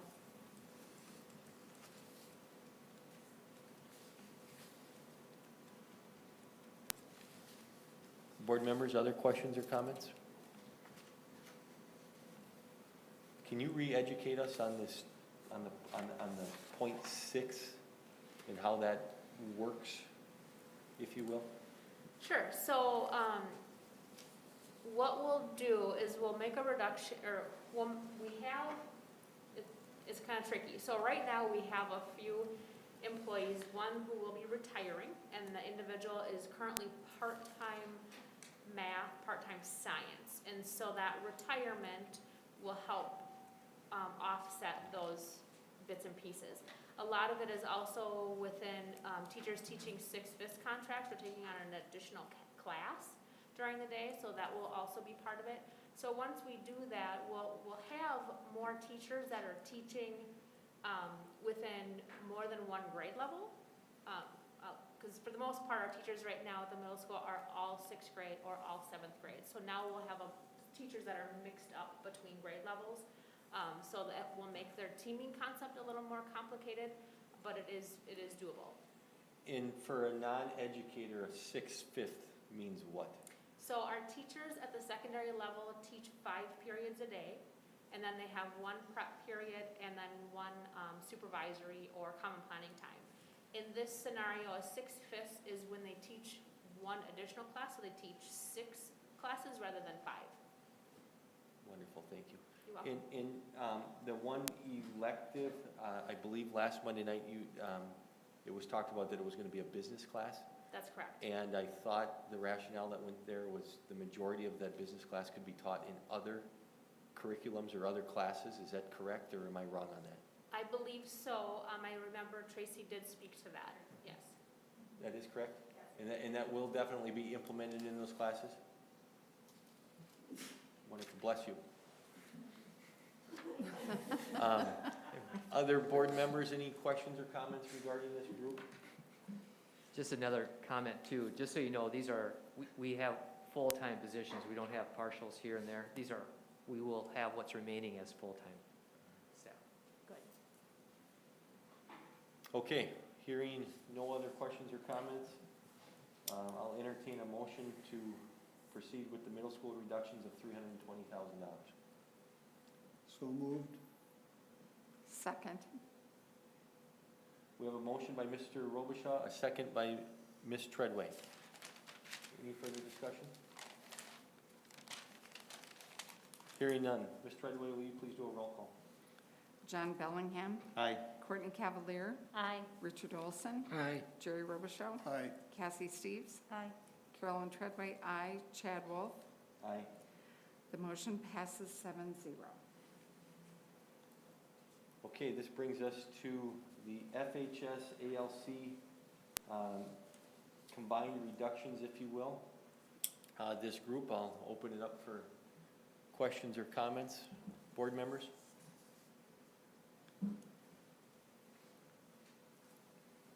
I do have one. Yes, Ms. Treadway. I am not necessarily in favor of paying for the counselor at the ALC through ESSER money. As I understand it, that would mean a 1-year contract, which doesn't renew. And I would prefer that funding, regular ed, general ed funding be provided for that so that the board could make the decision next year as whether we want to continue that position or cut it. Superintendent Sesker or Mr. Adams, regarding Ms. Treadway's comments,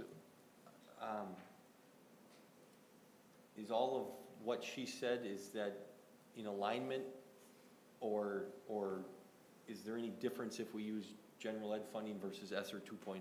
What, can you please educate us on that? There is a difference. General fund money causes the fund balance, our fund balance, to go down. The ESSER would not. So that's really the difference. Does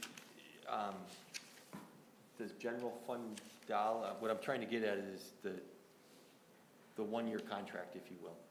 So does that mean that this decision for counselor would not entail a one-year contract as other ESSER funding has primarily done? It's a good question. I'm gonna, let me give you my thoughts, and then I'm gonna have you guys correct it for us. What we've talked about with the ESSER, because the ESSER is a one-time dollar amount, similar to the general fund, one-time dollar amount. So you have two funds that you can only use one time. If the two scenarios are, if you use general fund dollars on a continuing contract, then the anticipation is that this will be an expense forever. And that will continue to deplete the general fund. If you use this as a one-time expense, either general fund or ESSER, then that funding stops and you won't use that, or you wouldn't be tied into that whole thing.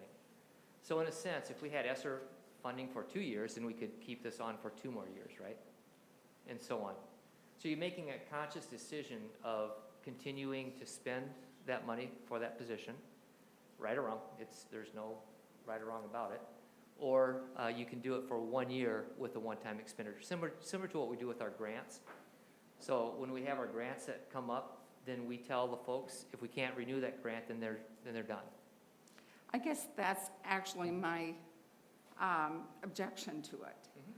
That by extending this with ESSER funding, the board does not have the option to make that decision next year, because we're going to be going through this again next year for budget cuts.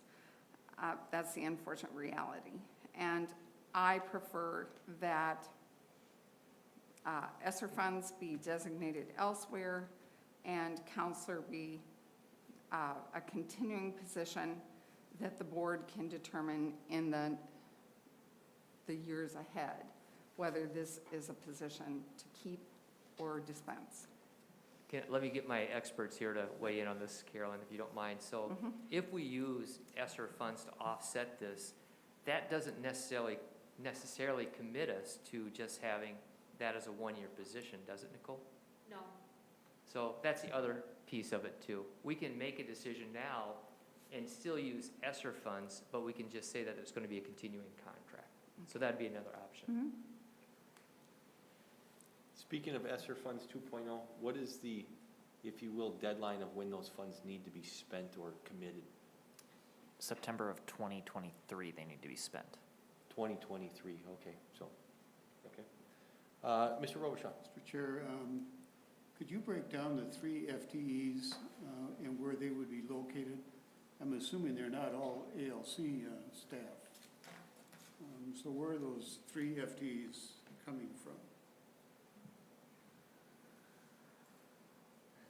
So maybe start at the high school, Nicole, and then would we have to reduce any PE or art time at the high school to allow FTEs at the ALC?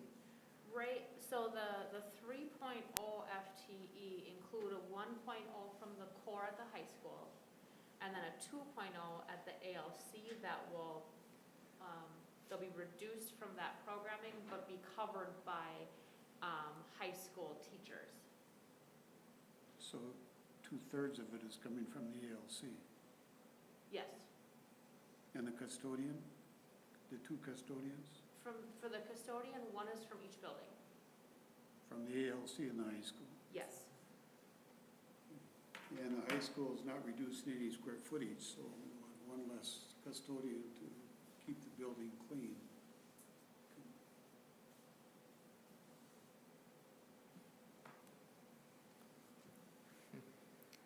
Board member, yes. No, that's it.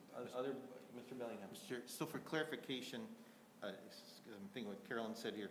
So the counselor or the ESSER 2.0, because it's blank, the total in this proposal here is still $368,700, correct? Because the counselor is down right now in the ESSER 2.0 adjustment, if I'm getting that through my... Yep. Yeah, okay, so good, thank you. Okay. Mr. Olson. Are you assuming that the ALC is moving to the high school? In that scenario, yes, we are. We're also assuming that the numbers are reduced at the ALC, right? In order, this 2.0 didn't come from, we're also assuming an enrollment decline at the ALC. Correct.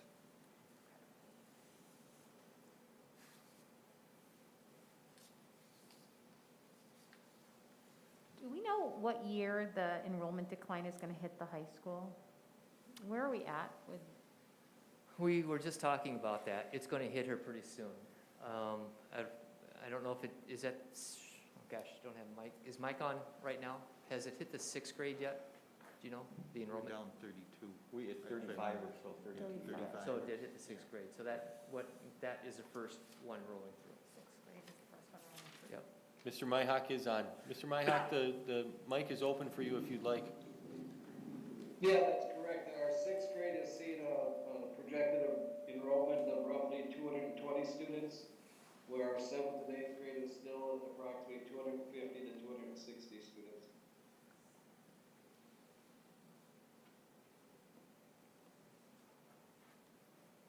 Thank you, Mr. Myhock. Yes, thank you. Board members, other questions or comments regarding this group?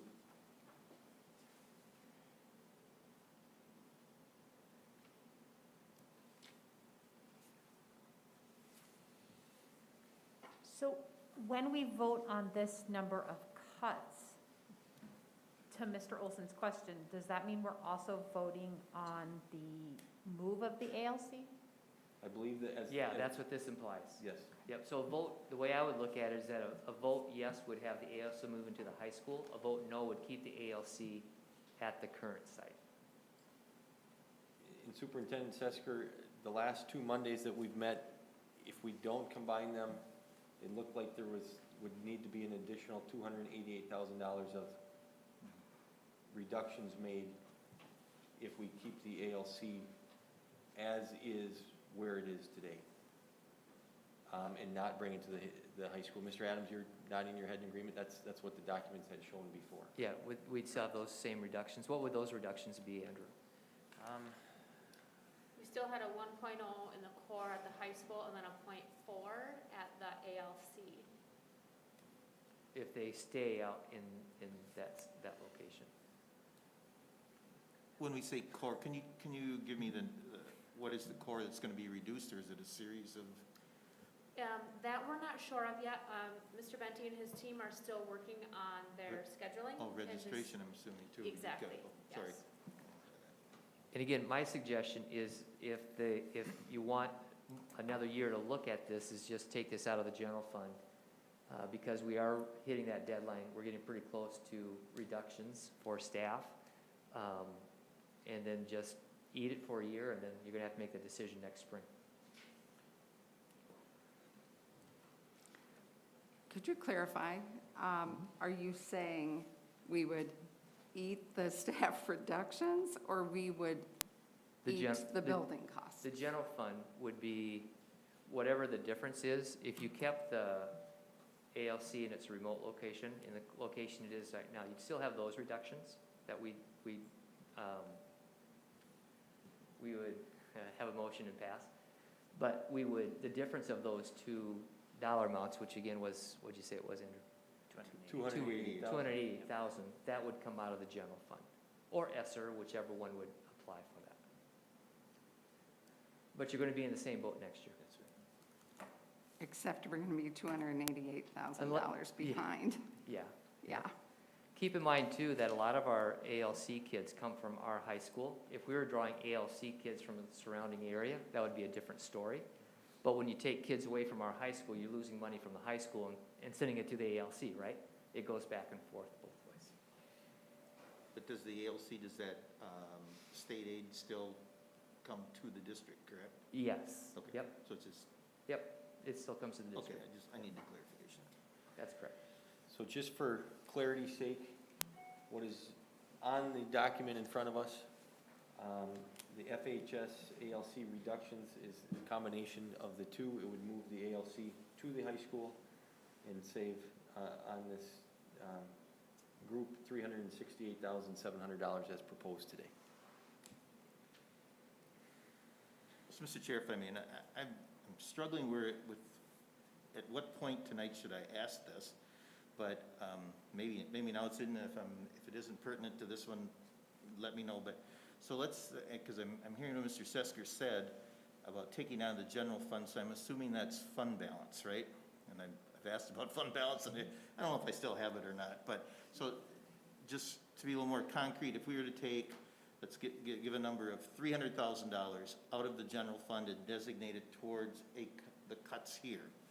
Could, if I sent you something later on saying take 300,000, take 500,000, whatever, then give us the fund balance percentage, which is, because after, what I'm seeing is after these, if we were to go with these actions here, then our fund balance actually goes up to 12.6, correct? Or something, and that compared to what it is.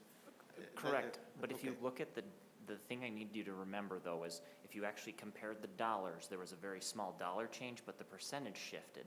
And the shift is because we base it on budgeted expenditures, but this ESSER 2.0 is gonna skyrocket our expenditures, so it's gonna make it'll mess with your percentages a little bit, so you gotta focus on the dollars too, because of this shift that's happening with these federal dollars. You've taught me well, I've got that much down. Okay. So I'm getting it, but yeah, so Yep. it's, yeah, so I'm, It is. thank you, Mr. Chair. Other board members, questions or comments regarding this group? Okay, hearing, yes, Ms. Treadway. I have an alternate motion I'd like to pose. Okay, I move to postpone this agenda item until a special board meeting is called on March 8th and direct administration to explore and present other location options rather than the Faribault High School for the ALC at that March 8th meeting or before. So I'm asking for postponement for greater study, that we can look at other options. may I ask a question to your recommendation? You say other than the high school, are you saying that in your motion, the high school will not be a potential location? Or you're I asking would them to like come an up? exploration of where some other potential locations could be, and at that point, then it could be determined whether FHS is the only viable option. But I keep hearing from community members, this has been such a rushed process, and it has. So how do we take a step back and give it 2 more weeks for our administration to consider where some other options might be, and bring it back to the board so it can be determined. Okay, So you have a motion. I have a motion. Second. Okay, so you need a second. Now you can have discussion. Superintendent Sesker, is an additional 2 weeks doable based on communicating with staff members on reductions and stuff, or no? I would make the suggestion that we take a year to look at it, and then through the general fund, support the ALC this year, and then do a more comprehensive, if that's what you want to see, look at the community, see what's out there. Just like going through things too fast with the elementary, I think you can go too fast with the ALC too. We've explored what we've seen so far, and the 2 best places right now are the current location, even though the facility's not that great, and also the current high school. That's it. That's all we've seen so far. So for us to go out and explore, even if we wanted to get a lease agreement, to buy a new building, to do an addition, it's going to take at least a year to do something like that. So my suggestion, if the board doesn't want to go this route, which is, I've told you all before, we're going to accept whatever decision you make, so don't feel like you're hurting anybody's feelings on our end of it, because we will do the best we can, and we will always adjust and make those changes according to what we need. But I don't think searching for another, this is my own professional opinion, searching for another location right now is feasible. We don't have the energy and we don't have the time to look for something in that short amount of turnaround. I would rather have this fail and let us look at this whole thing for a year than have our staff go through that for the next 2 weeks. And Superintendent Sesker, if we do that, once again, we'd be taking $288,000 out of the general fund. That's correct. Or, again, I don't want to leave ESSER out of that. We just don't know what the guidelines are. If there's a way we can supplant ESSER to help with those funding, obviously then we would do that to protect the fund balance. Another point that Mr. Bellingham made, I think, too, is what is the percentage of the fund balance? What does that have to be? You just have to be prepared to react to that fund balance when it starts to decrease. Mr. Adams, the proposed cuts of 2.161,700, that gets us to a balanced budget based off of our projections? Correct. Correct me if I'm wrong, one of the rating agencies in our most recent bond or whatever had some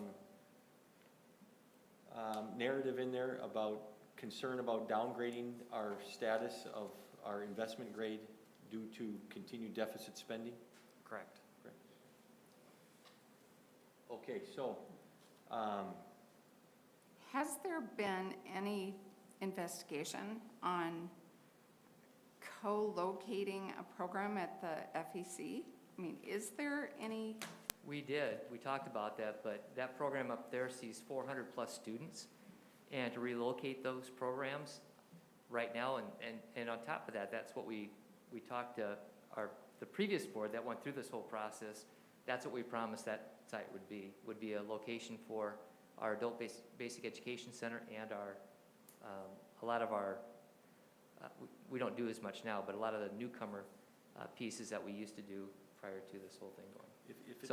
It's a tough one. We've looked at it. If it's okay, Anne Marie, I think you had something you'd like to maybe share.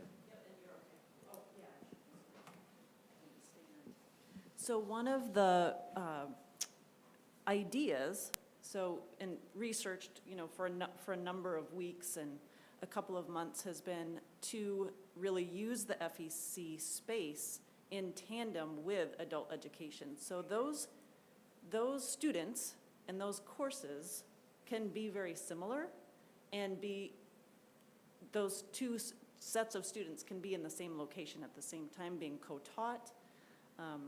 There's just endless possibilities for students to be integrated into programming that is going to lead to the same thing, which is high school completion, and actually have much more opportunities when it comes to hands-on and career pathway opportunities. So the FEC is in play. It's not, let's wipe out all of the programming that's there, but to co-locate and integrate. Anne Marie? Excuse me. Yes, Ms. Rose. Remember, Anne Marie, when we were planning? Yep. For that, remember I said to you, we want that FEC building basically occupied 24/7, theoretically? Exactly, yep. I mean, that's basically why we spent the money. Yes. So that really use that building to the Yep. fullest. And the thing is that, can we do what Carolyn said? Yes, I believe without even kicking out any programming, we do, as Superintendent Sesker said, we have very much, a lot of programming in there just beyond adult education. So we have Project ABLE, which is our adults with disabilities. We have driver education. That space is used. But what is compelling to me in terms of the high quality programming that could be happening for our ALC students is integrating them into some courses at the education. It does happen in other communities and other districts. So along with the space that the secondary folks have identified in terms of the D-wing, there is a lot of possibilities when it comes to, and we've explored this. It's not just a possibility. We have this idea as an actual thing, as an actual concept, but is to really do some integration and co-teaching. Mr. Robshaw. Mr. Chair, clarification of Ms. Treadway's motion. We're still talking about the 1 FTE and the 0.6 that would still come out as a reduction, correct? So we're not talking about not cutting the 3 and the 2 as listed on the sheet of paper. So we'd still have a reduction that brings us down to that $200 and some thousand. Is that a clarification? We're not talking about putting all this off for a year or No. it's 2 months, just the ELC. Well, to that point, Jerry, the community feedback we've had is almost entirely based on the location. Right. The concerns are the location. And so how are we going to address that? We can say whatever we want. I like the high school plan, and yet the reality of it is our community is telling us, no, thank you. So that's why I'm saying, how do we look at this in a way where we can assess where opportunities may be? And unfortunately, I think we still need to take a deep dive and look at this so that we're not spending $288,000 that may or may not have to be. So, I wish to second Ms. Treadway's motion. We already have a second, Mr. Olson. Oh, I'm sorry. Thank you, Yep. Richard. So, Mr. Sesker, I think the motion on the table is to extend this conversation, table this as is, extend it for a couple weeks. From what I heard you say, a couple weeks maybe doesn't do us a lot of good in terms of different facilities. There's a motion on the table to look at different facilities. I struggle with kicking the can down the road, if you will, with taking an additional $288,000 out of the general fund. I'm wondering if there's any happy medium here where over the next 2 weeks, if we do follow the motion on the table, or on the floor, if you will, excuse me, if not only we would look at facilities, but also just a more comprehensive plan of how that programming looks, you know, incorporated with the FEC, and just a more detailed plan of what that looks like. I completely understand your team has vetted and whatnot. I think to Ms. Treadway's point, you know, maybe there could be more details shared with us. I totally struggle with spending the 288, or saving the 288,000, taking it out of the general fund, because we're going to be back in Cuttsville next year, and so that's a big hit. And so, but at the same token, I want to make sure that every board member feels that they have as much information that we can possibly have when a vote is actually needed.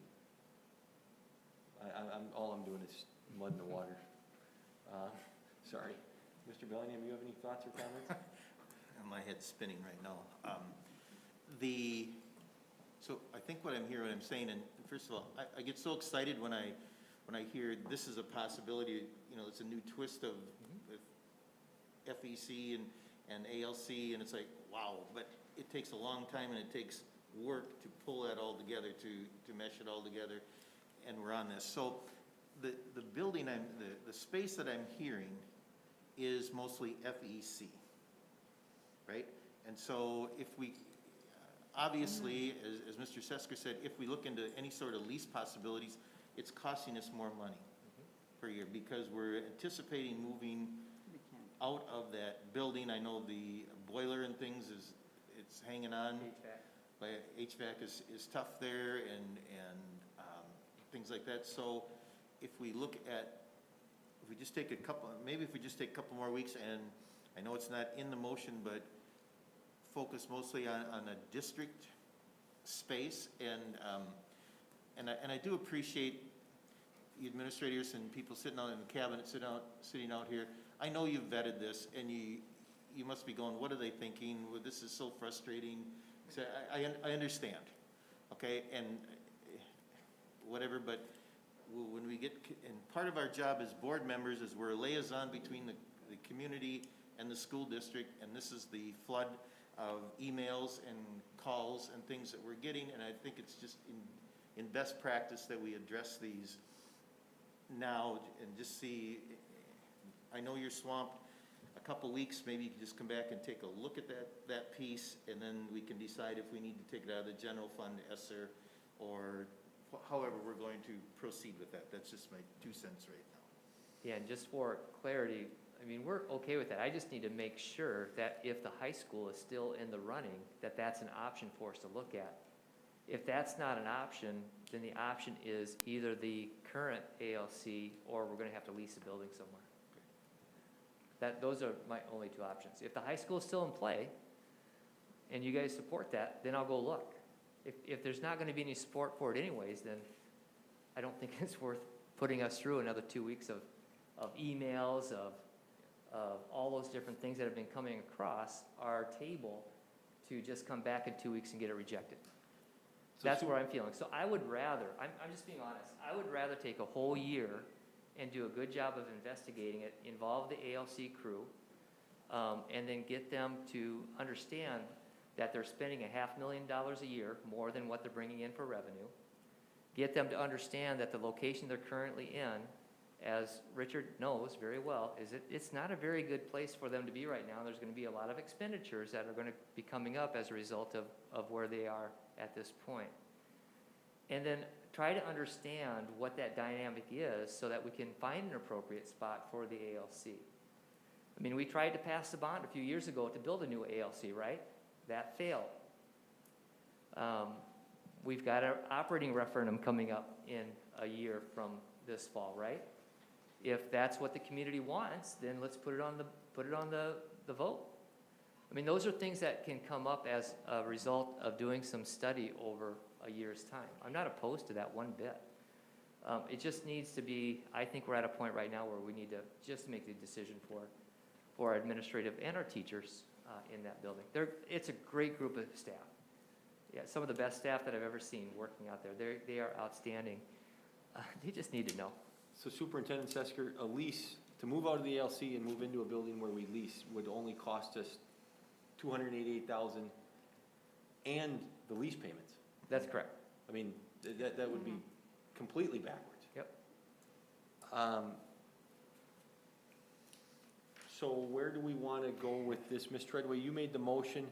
Does your motion exclude the potential of combining or housing this at the high school? Or you just want a deeper dive at all options and a more formulated plan? I don't want to put words in your mouth. I'm trying to recapture your motion. I think I was asking for a deeper dive. It is quite obvious that there is reluctance on the part of ALC alumni, their parents, and many in the community, as well as staff, to move to the high school proper. Is there some way that, for instance, some of the ABE or that program at FEC utilize the space in the high school, thereby not forcing that ALC population into that building proper, and yet there would still be some possibilities for accessing resources? I worry because if we say we're going to keep the ALC open, then in that, how do they have an art program? Because that is the only fine arts degree or course they can take. Am I correct, Fana? No, they'd still have art. We're not cutting the art position there? No, they would have art still, right, Tracy? Yeah, that's a graduation requirement. Yeah. But how would they have that if indeed we cut that teacher? That's where the overlap with the high school was gonna cover that. So I don't know how. someone from the high school, if we kept the existing building, someone from the high school would have to travel out there. Is that what we're saying? Right now, yeah, that's right. So if we cut the art out that's correct. Yep, And someone for PE would have to do the same thing? that's correct. And is that possible? Do we have enough high school staff to be able to do that? I didn't think so. So we're looking at not only building costs, but we're also looking at, we can't cut 2 teachers from there. So it becomes a bigger problem. That's where the $288,000 difference comes into play. Yep. That's exactly right. I think, I still stand that we need to look at everything holistically and see where opportunity lies. And while it may take a different frame of mind, I very much endorse the idea of using high school space, but maybe it's not the ALC that uses it. How do we look at this as being responsive to our community and the ALC advocates, and still provide a cost-effective way to manage all programs and deliver them effectively? So, please reread your motion so that I'm Okay. sorry, somebody. Well, and I am more than happy to amend it if somebody has some other word. Did you have something you wanted to say? No, Dr. Leland is frantically waving her arms. Sorry, I didn't see it, thank you. Wave my arms off. So just to ground you in who our adult education students are. So just since 2018, 40 of those students are former FHS and ALC students that did not complete. So we're already serving that clientele. And we're already serving students that perhaps in adult education would have the same issue. I don't want to go back to the high school. So there's, we have to work with our student population to make them comfortable no matter where they are. I think that is really the goal of what we want to do. We want to welcome people and we want them to complete high school. That's the goal. So I think there's where we could potentially move some programming around, and of course, we're gonna support whatever, right? Because the bottom line for us in community education is to make sure we're getting people to complete and to really desire whatever their dreams are. And a lot of what the FEC does is to get those students to get some sort of high school degree. So we're talking about the same students. I think that's what I just wanted to make sure people understand is adult educations are ALC students and they are the high school students. They've just aged out or not completed or come back at age 28. So I just wanted to give you that grounding. Mr. Chair, can I also, I think sometimes we get so stuck in some of these other narratives that we forget that some of the things that are happening kind of leak into the ALC. And I don't know, Mr. Sage, if you want to talk about the 9th grade academy and the number of students that the ALC serves that have gone through the 9th grade academy. But can you, I know you don't have your papers with you, but. I can pull it up if you just give me 20 seconds. All right, and maybe come back to him, but, I mean, even students from the 9th grade academy are also attending the ALC.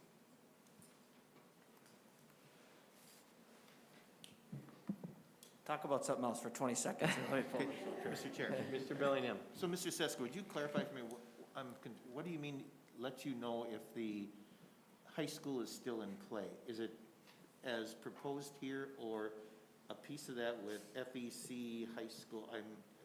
Yeah, so the emails I've read, I would say, and maybe I missed a couple of them, but they've all said, I want to stay in my geographic location. That's what I've read. And so I'm interpreting that as the main resistor for doing this new model of the ALC. So that's what I mean by that. So geographic, and there's some legitimate reasoning and rationale for that. I mean, that's true. We've talked about that. Yes. But I think the difference for this piece is that 288,000 is that if they decide to stay out in that location, and then if I'm going to do the research for it, and we come back with a recommendation that now the high school's better. I don't know if I'm going to change that many minds, and I'm still going to get 40 emails coming across our desk saying that it's not about the great programs, it's about the geography. That's it. So that's what I'm concerned about. So, and then I went on to talk about the lease and finding a new place. I just don't think there's anything out there within 2 weeks that I'm going to find that would be better than what we currently already have, either out at the current location or at the current high school. So the high school is out of play, it's the ALC where it is now. That's how I use my process of elimination. Sorry, that's my concrete sequential. Mr. Sesker, you would Yeah, like me to share this information? if you don't So mind. we have 3 current cohorts that we're looking at 3 different years. This is the 4th year of the academy. The one that we studied most closely was the first cohort, which was, that would mean that they're now seniors. So it's about roughly 60 students. We took a peek to see whether or not they're on track for graduation. So we found that 43% were still on track, 57% were not on track. And of that 57%, so just over 30 kids, 42% of them went to the ALC. So in total, that was 15 of the 60 kids from the first year cohort. And I can say that again if that doesn't make sense. Board members, do you want them to repeat that, or are you following? I got it. Got it? So all simplified, roughly a quarter of our first year's cohort have gone to the ALC. They are now seniors.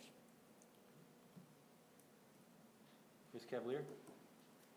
I feel compelled to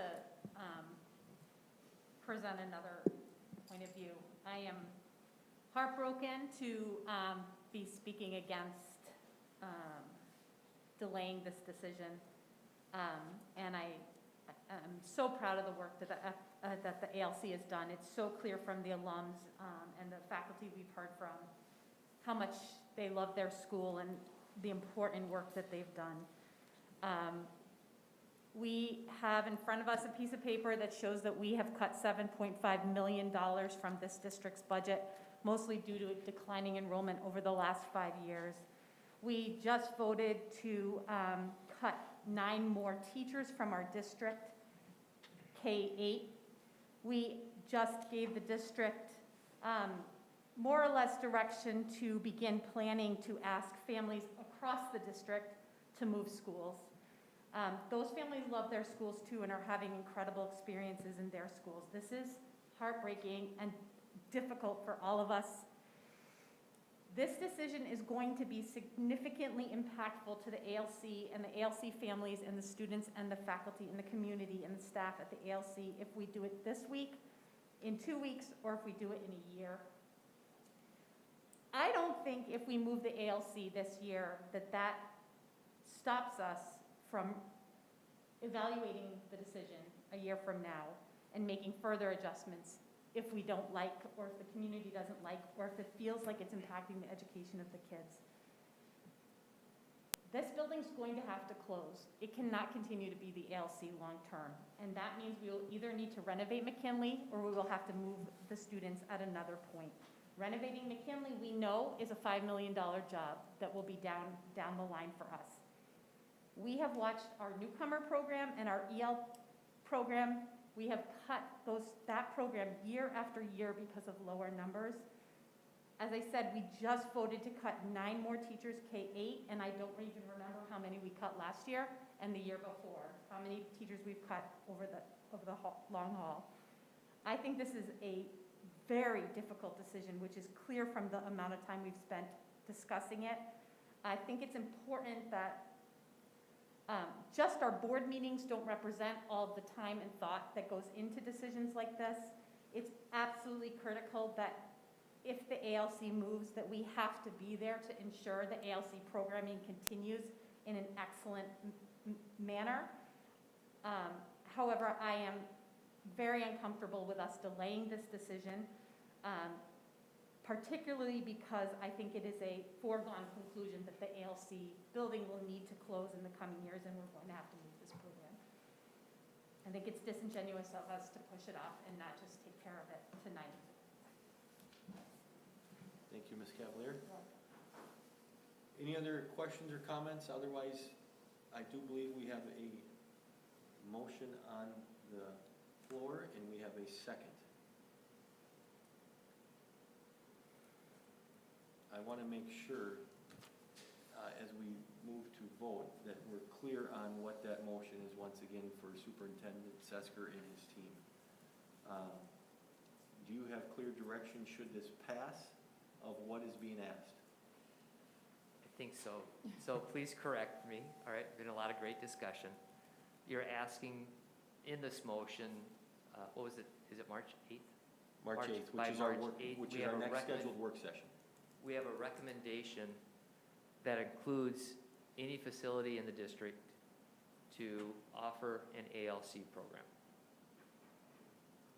And that study would then be presented to the board at the March 8th meeting for your consideration. Is that accurate? Fill in the gaps. I would like to call the question. I think we just need to decide whether we want to move forward with what Todd has just described, or if we move forward with the initial idea. Well, I call the question. That means discussion's over. Okay, She called the question, so now we need a second. to call the question? Yes. Second. Then we have a second to call the question, so now the, The motion is on the, we'll vote on the motion that That's Ms. Treadway, no, we need a vote on, to accept that the question has been called. Let me check it quick. he has the cheat sheet over here for the Robert's If Rule I'd of known Order. that, I wouldn't have called the question. I would have just said, let's vote. We're trying to do this as proper can be. I think it's, just to clarify, I think when she calls a question, then we have to Stops vote. discussion. Yep, that is a discussion. We got that, but Mr. Bellingham's wondering if we actually need to have a vote on calling the question. I read that somewhere. Really? I don't think we do. I'll take the blame if we don't. I think since I Let's made the see, motion. I call don't for the need to. question, not debatable, not amendable, and we do need a vote Oh. of 2/3 majority to call the question. Okay, so, all those in favor of calling the question, Ms. Treadway will do a roll call, Oh, please. Okay. John Bellingham, Aye. Courtney Cavalier, Aye. Richard Olson, Aye. Jerry Robichaud, Aye. Cassie Steves, Aye. Carolyn Treadway, aye. Chad Wolf. Aye. The motion passes 7-0. Okay, now you have the motion. Now we're back to the motion. Yes. Okay, so we have a motion for Ms. Treadway, a second by Mr. Olson. All those in favor of extending this, Tabling. of tabling this and bringing further direction back on March 8th, please signify by saying. Roll call, Roll please. call, thank you. Ms. Treadway, will you please do a roll call? John Bellingham, Aye. Courtney Cavalier, Nay. Richard Olson, Aye. Jerry Robichaud, Aye.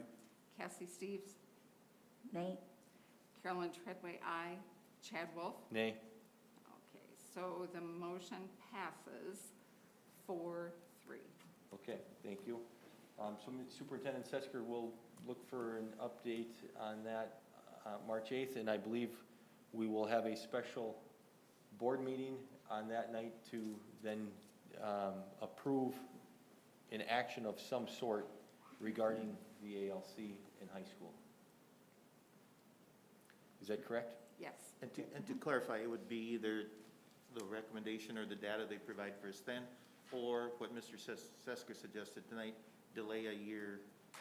I mean, all those would still be on the table, correct? I'm hoping that's correct. Yes, Yeah, that's the way I'm okay, interpreting just it. clarifying for them. Yep. Mr. Robichaud? Mr. Chair, can we have a clarification of what we're going to do with the 1.0 and 0.6? That's, Okay. I assume we're still going to do some reductions at the high school. My suggestion is to go ahead and ratify those reductions at this point. It would be a separate motion that you'd have to do, and we can frame that for you if you would like. Should we take that now, or should we move that down to 12B2 after the administrative piece that was added? Let's move it to It's kind of Move it down. freshener. Okay, go I'm ahead. sorry, I we'll was gonna say move it's it- fresh in your head, right? We'll move it to 12B2. All right.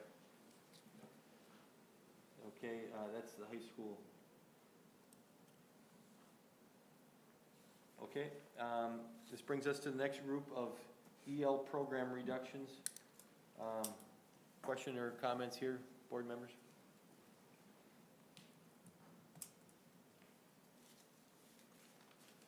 Okay, hearing none, I'll entertain a motion to approve the EL program reductions of $156,000 as presented in this group. So moved. Second. We have a motion by Ms. Cavalier, a second by Mr. Olson. Any further discussion? Hearing none, Ms. Treadway, will you please do a roll call? Jen Bellingham. Aye. Courtney Cavalier. Aye. Richard Olson. Aye. Jerry Robichaud. Aye. Cassie Steves. Aye. Carolyn Treadway, aye. Chad Wolf. Aye. The motion passes 7-0. Thank you for that. This brings us to the next group, technology reductions of $35,000. Any questions or comments regarding this, board members?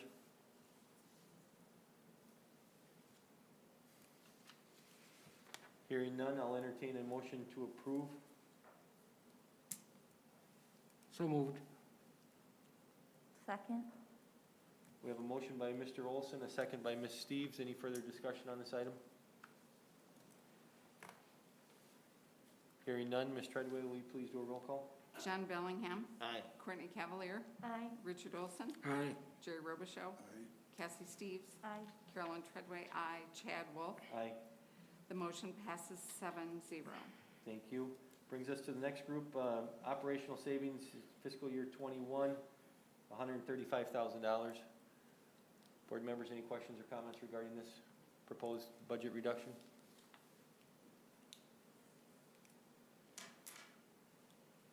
Hearing none, I'll entertain a motion to approve the operational savings of fiscal year 2021 of $135,000. Mr. Chair, so moved. Second. We have a motion by Mr. Bellingham, a second by Ms. Steves. Any further discussion? Hearing none, Ms. Treadwell, will you please do a roll call? John Bellingham. Aye. Courtney Cavalier. Aye. Richard Olson. Aye. Jerry Robichaud. Aye. Cassie Steves. Aye. Carolyn Treadway, aye. Chad Wolf. Aye. The motion passes 7-0. Thank you. The next group is ESSER 2.0 adjustments of 700, well, this is an interesting one. I think at this point, somebody should maybe make the motion to approve the ESSER adjustment of $700,000 as the ALC counselor of $75,000 is included in this, and we would likely, is that correct? No, it's not included? We simplified the paper for you to include the tech support that's covered by Okay. ESSER, so that's why it's at 775. Okay, so just go with it is? Correct. Okay, my apologies there. Sorry for any confusion.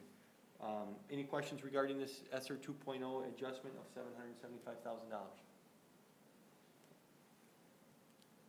Hearing none, I'll entertain a motion to approve the ESSER 2.0 adjustment of $775,000. So moved. Second.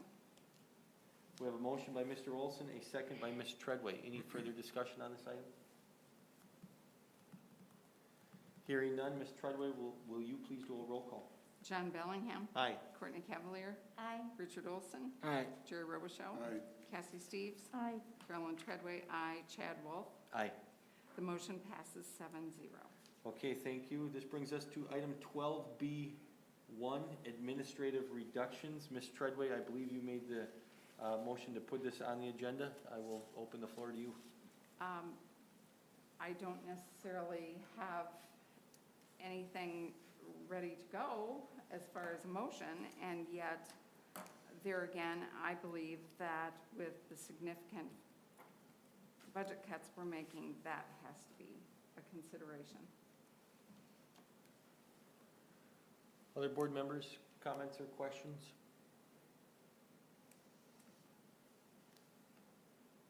Is that a motion, Ms. Treadway? No, I'm just leaving it open for discussion or a motion. So are you naming jobs or positions or not at this time? I think that's up to whoever wants to.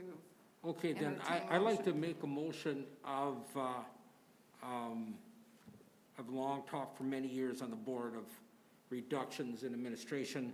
At this time, I would like to be the position of the communication director. Okay, so we have a motion on the floor to reduce the position of the communications director. Do we have a second?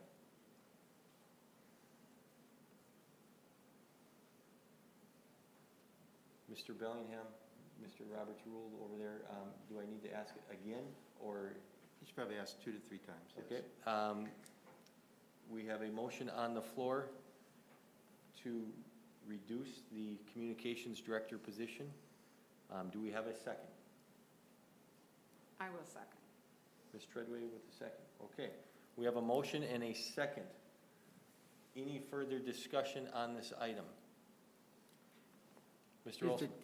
For many years, I've been on the board, 12 years, that we didn't really have this position. It was created not too long ago. And I always assumed the communication director or taking care of that position was really more of the superintendent. And he can delegate, part of that responsibility to other cabinet members. But I don't know what the total salary is.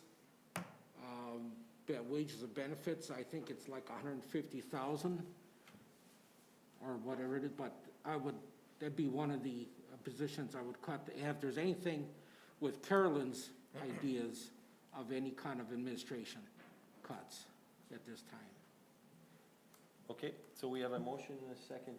I'll just say from my standpoint, I think this board treads into water that we really probably shouldn't be in. And that, what I mean by that is I don't believe the board of a school district should be identifying specific positions that should be terminated. I think that's up for leadership. That's why we hire leadership. That's why we hire one person, and that is a superintendent. And that, I believe those recommendations should come from the superintendent.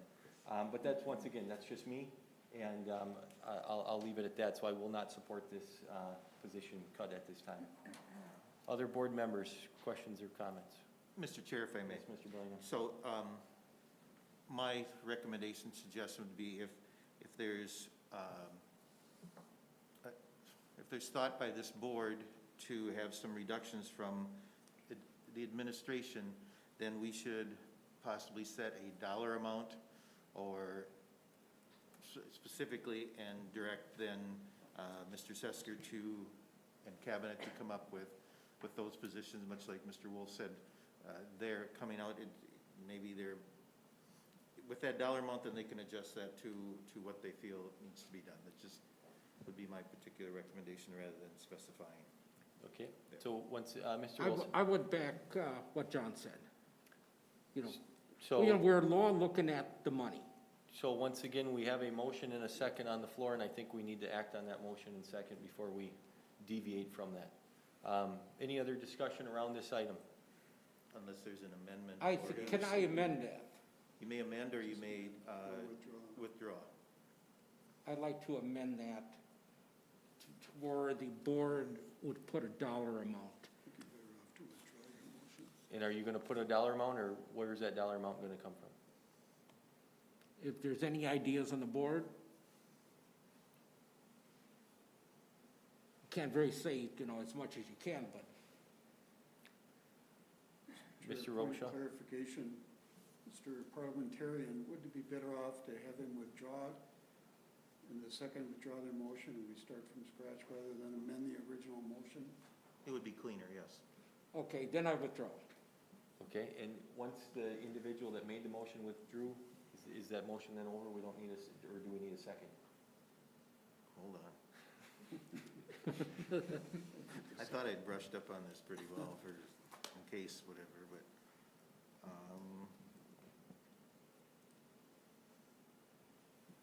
Mr. Sesker, do you know right off the top of your head? I think that if the person who seconded withdraws it and the original motion person withdraws it, then you're okay, you can start over again.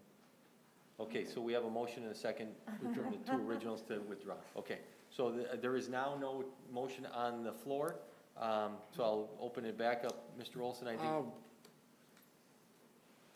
I guess I'll put a figure out, 250,000. Okay, so if I'm hearing you correctly, there's a motion on the floor to reduce administration by 250,000. Correct. Okay, thank you. Do we have a second to Mr. Olson's motion?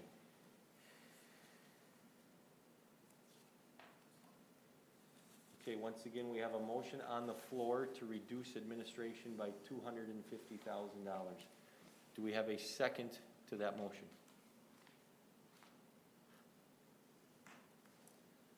Okay, I'm going to ask one last time.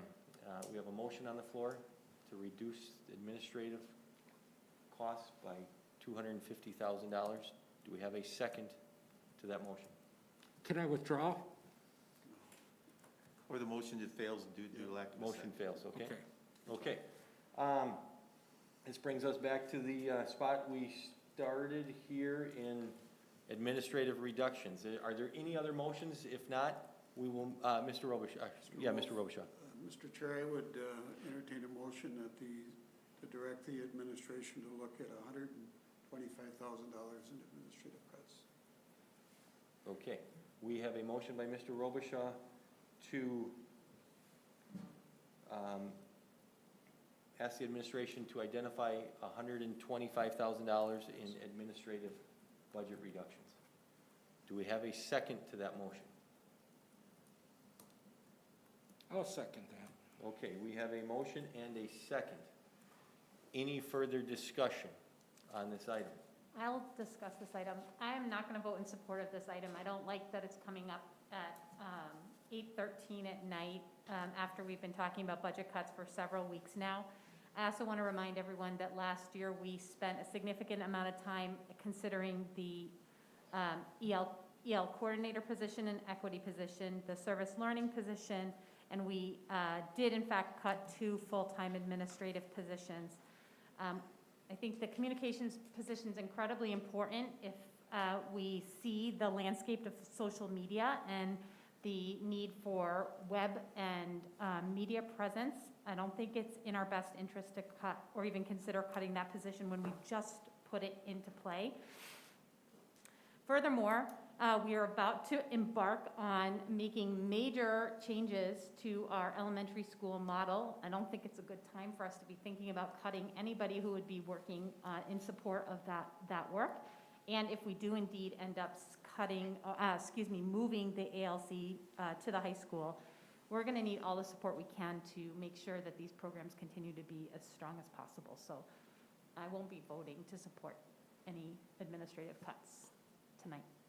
Thank you, Ms. Cavalier. Mr. Robichaud. Mr. Chair, in clarification, Ms. Cavalier, I am not suggesting any position at this point. I'm talking about a dollar amount, so disregard the issue about the communications person or I understand. anybody else. So, I understand. thank you. Other comments or Mr. Bellingham? So for clarification, it's coming, we're asking for a recommendation in $125,000 in administrative cuts, correct? That's That- my that's the understanding. motion. So That's the motion. That's when the that motion, yes. when that if this were to pass, then that recommendation comes in, then the board decides if they wish to accept That's correct. those recommendations or not, correct? All right, thank you. Now, hold on. So we're going to go through all this work and find a recommendation for that to come back here and fail. That's what you're asking us to do? Well, that's if this That makes motion no gets, that's at all. that's if this motion gets approved. Yeah. Didn't Mr. Sesker just share with us all the different kinds of ideas for administrative cuts that were possible? I did, I thought I Yes. did. Yes, we did see it. I myself will not support this. In December, when we saw the audit report from Clifton Allen Larson, they said that our administrative proportion of our budget was right in line with others. Once again, I'm going to go back to trusting our leadership team and trying to make these budget reductions as least painful as possible. To Ms. Cavalier's point, Mr. Sesker did send us all that stuff, all that information last week. There's nothing that at this time I see on there that I would support that wouldn't have a real detriment to our district, so I will not support it either. Mr. Robichaud. Yeah, just a point of clarification, and I appreciate that whole issue, but we're sitting here tonight for several hours, cutting several teachers out of our system that directly impact students. They're directly in the classroom working with kids on a regular basis, a daily basis. And all the struggles that those individuals have gone through over the last year and beyond. And our enrollment is declining. And so we're sitting here saying that we're going to have the same administrative makeup for less students when we're cutting over 9 FTEs of classroom teachers. That's my concern. And Mr. Robichaud, I think that's very fair. At the same token, I think proportionate administration to staff, I think we're right where we were probably 5 years ago, where we started cutting $5.4 million. I don't know what building we would start cutting administration out of, per Superintendent Sesker's recommendation. Once again, I'll go back to, I'm not in the classroom, I'm not in the schools every day. My job isn't to be. My job is to help challenge and support our leadership team and go from there. So, other comments or discussion around this item?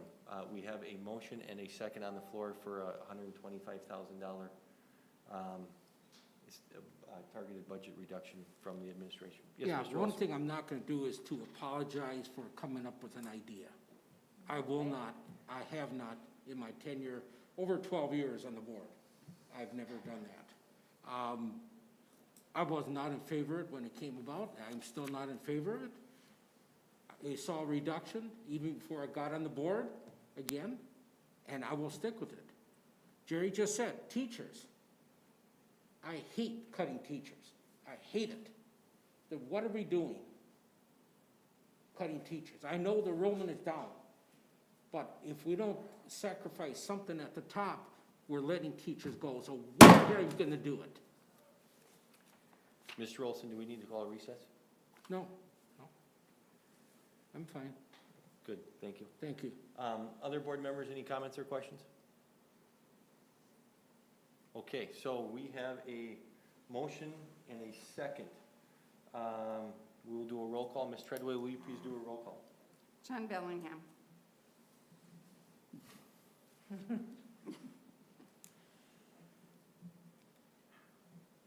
Aye. Courtney Cavalier. Nay. Richard Olson. Aye. Jerry Robichaud. Aye. Cassie Steves. Nay. Carolyn Treadway, aye. Chad Wolf. Nay. The motion passes 4-0. I'm sorry, 4-3. 4-3, excuse me, yes. Okay, so we have clarity. Superintendent Sesker will bring back to us on the March 8th. I'm sorry, we did not identify a date, but I would assume it would be that March 8th special board meeting. Is that everybody's presumption, or no? I apologize, as we did not have an actual date in there of when that recommendation for the cut, or am I wrong, Mr. Robichaud? What? I think the motion was defeated, wasn't it? No, it No. passed. No, it passed. passed. 4-3. Oh, I'm sorry. Was I here when you voted? No, you weren't. You were. Sorry, yes, I'm sorry.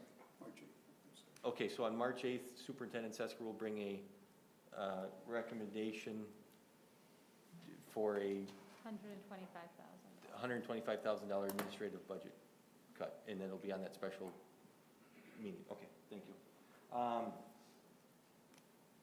Next item is 12B2, high school reduction.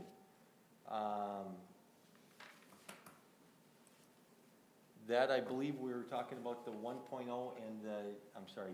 Yep, it'd be the 1.0 at the high school in the core course, and a 0.6 at the 0.4. 0.4 at the ALC. And I'm sorry, walk us through the 0.4 at the ALC. Can somebody do that, please? The point for it. I'm sorry, what was that? I didn't hear your Yeah, question. can you walk us through the 0.4 at the ALC? How would that work? The .4 reduction at the ALC recommendation is within FIAD and health, and utilizing Edgenuity more for our health sections. Sorry, I'm a deer in the headlight on that. I'm not certain. I'm sorry, walk me through Ingenuity. That's a software-based Yes. program? Yes. Okay. Does everybody else understand that?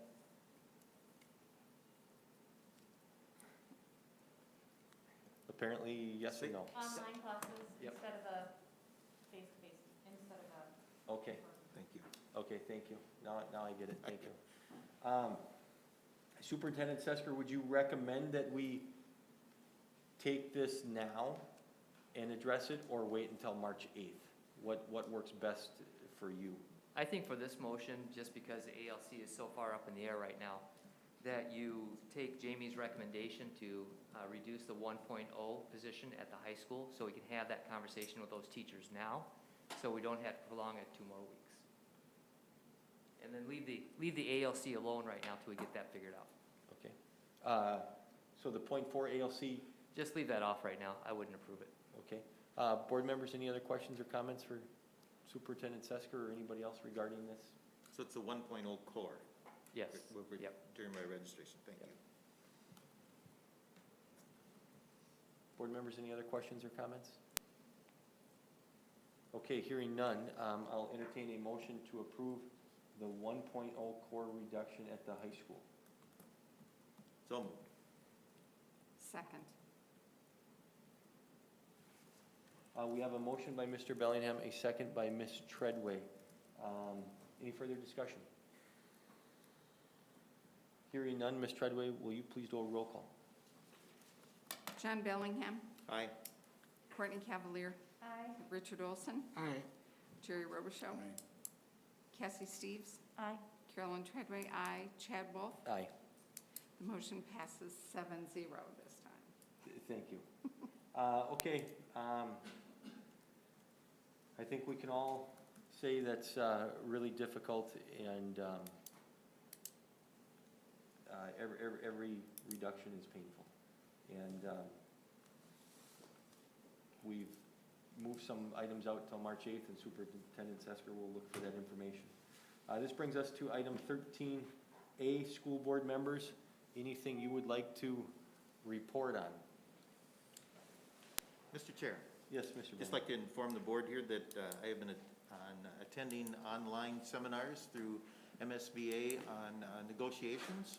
I have another one Thursday morning on negotiations, and then officers training again on March 4th. So it's been 2 different segments, 3 hours, 9 to 12 Thursday mornings each set. So thank you to the district to update or allow me to take those and refresh, and I'll get better at Robert's Rules here as we go too. So.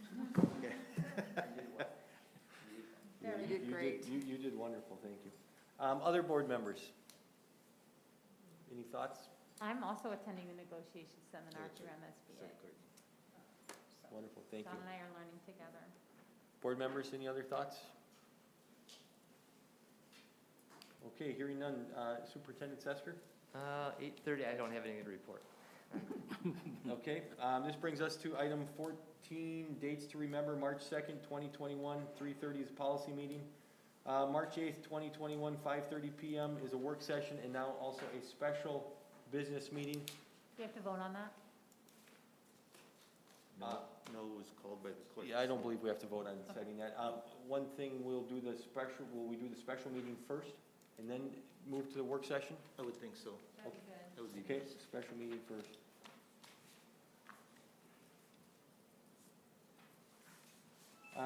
March 22nd, 7:30 AM is a finance meeting, and March 29th, 2021, 5:30 PM is our next business school board meeting. I'm sorry, and then we will look to go into closed session. Before we do that, or once we go into closed session, once we leave this meeting, we'll take a 5-minute recess. Let everybody clear the room and get some water or coffee or whatever, and then we'll come back and do our closed session, which is our superintendent evaluation, our mid-year one. So with that, I'll entertain a motion to close this meeting. So moved. Second? We don't need a roll call on this one. Any further discussion?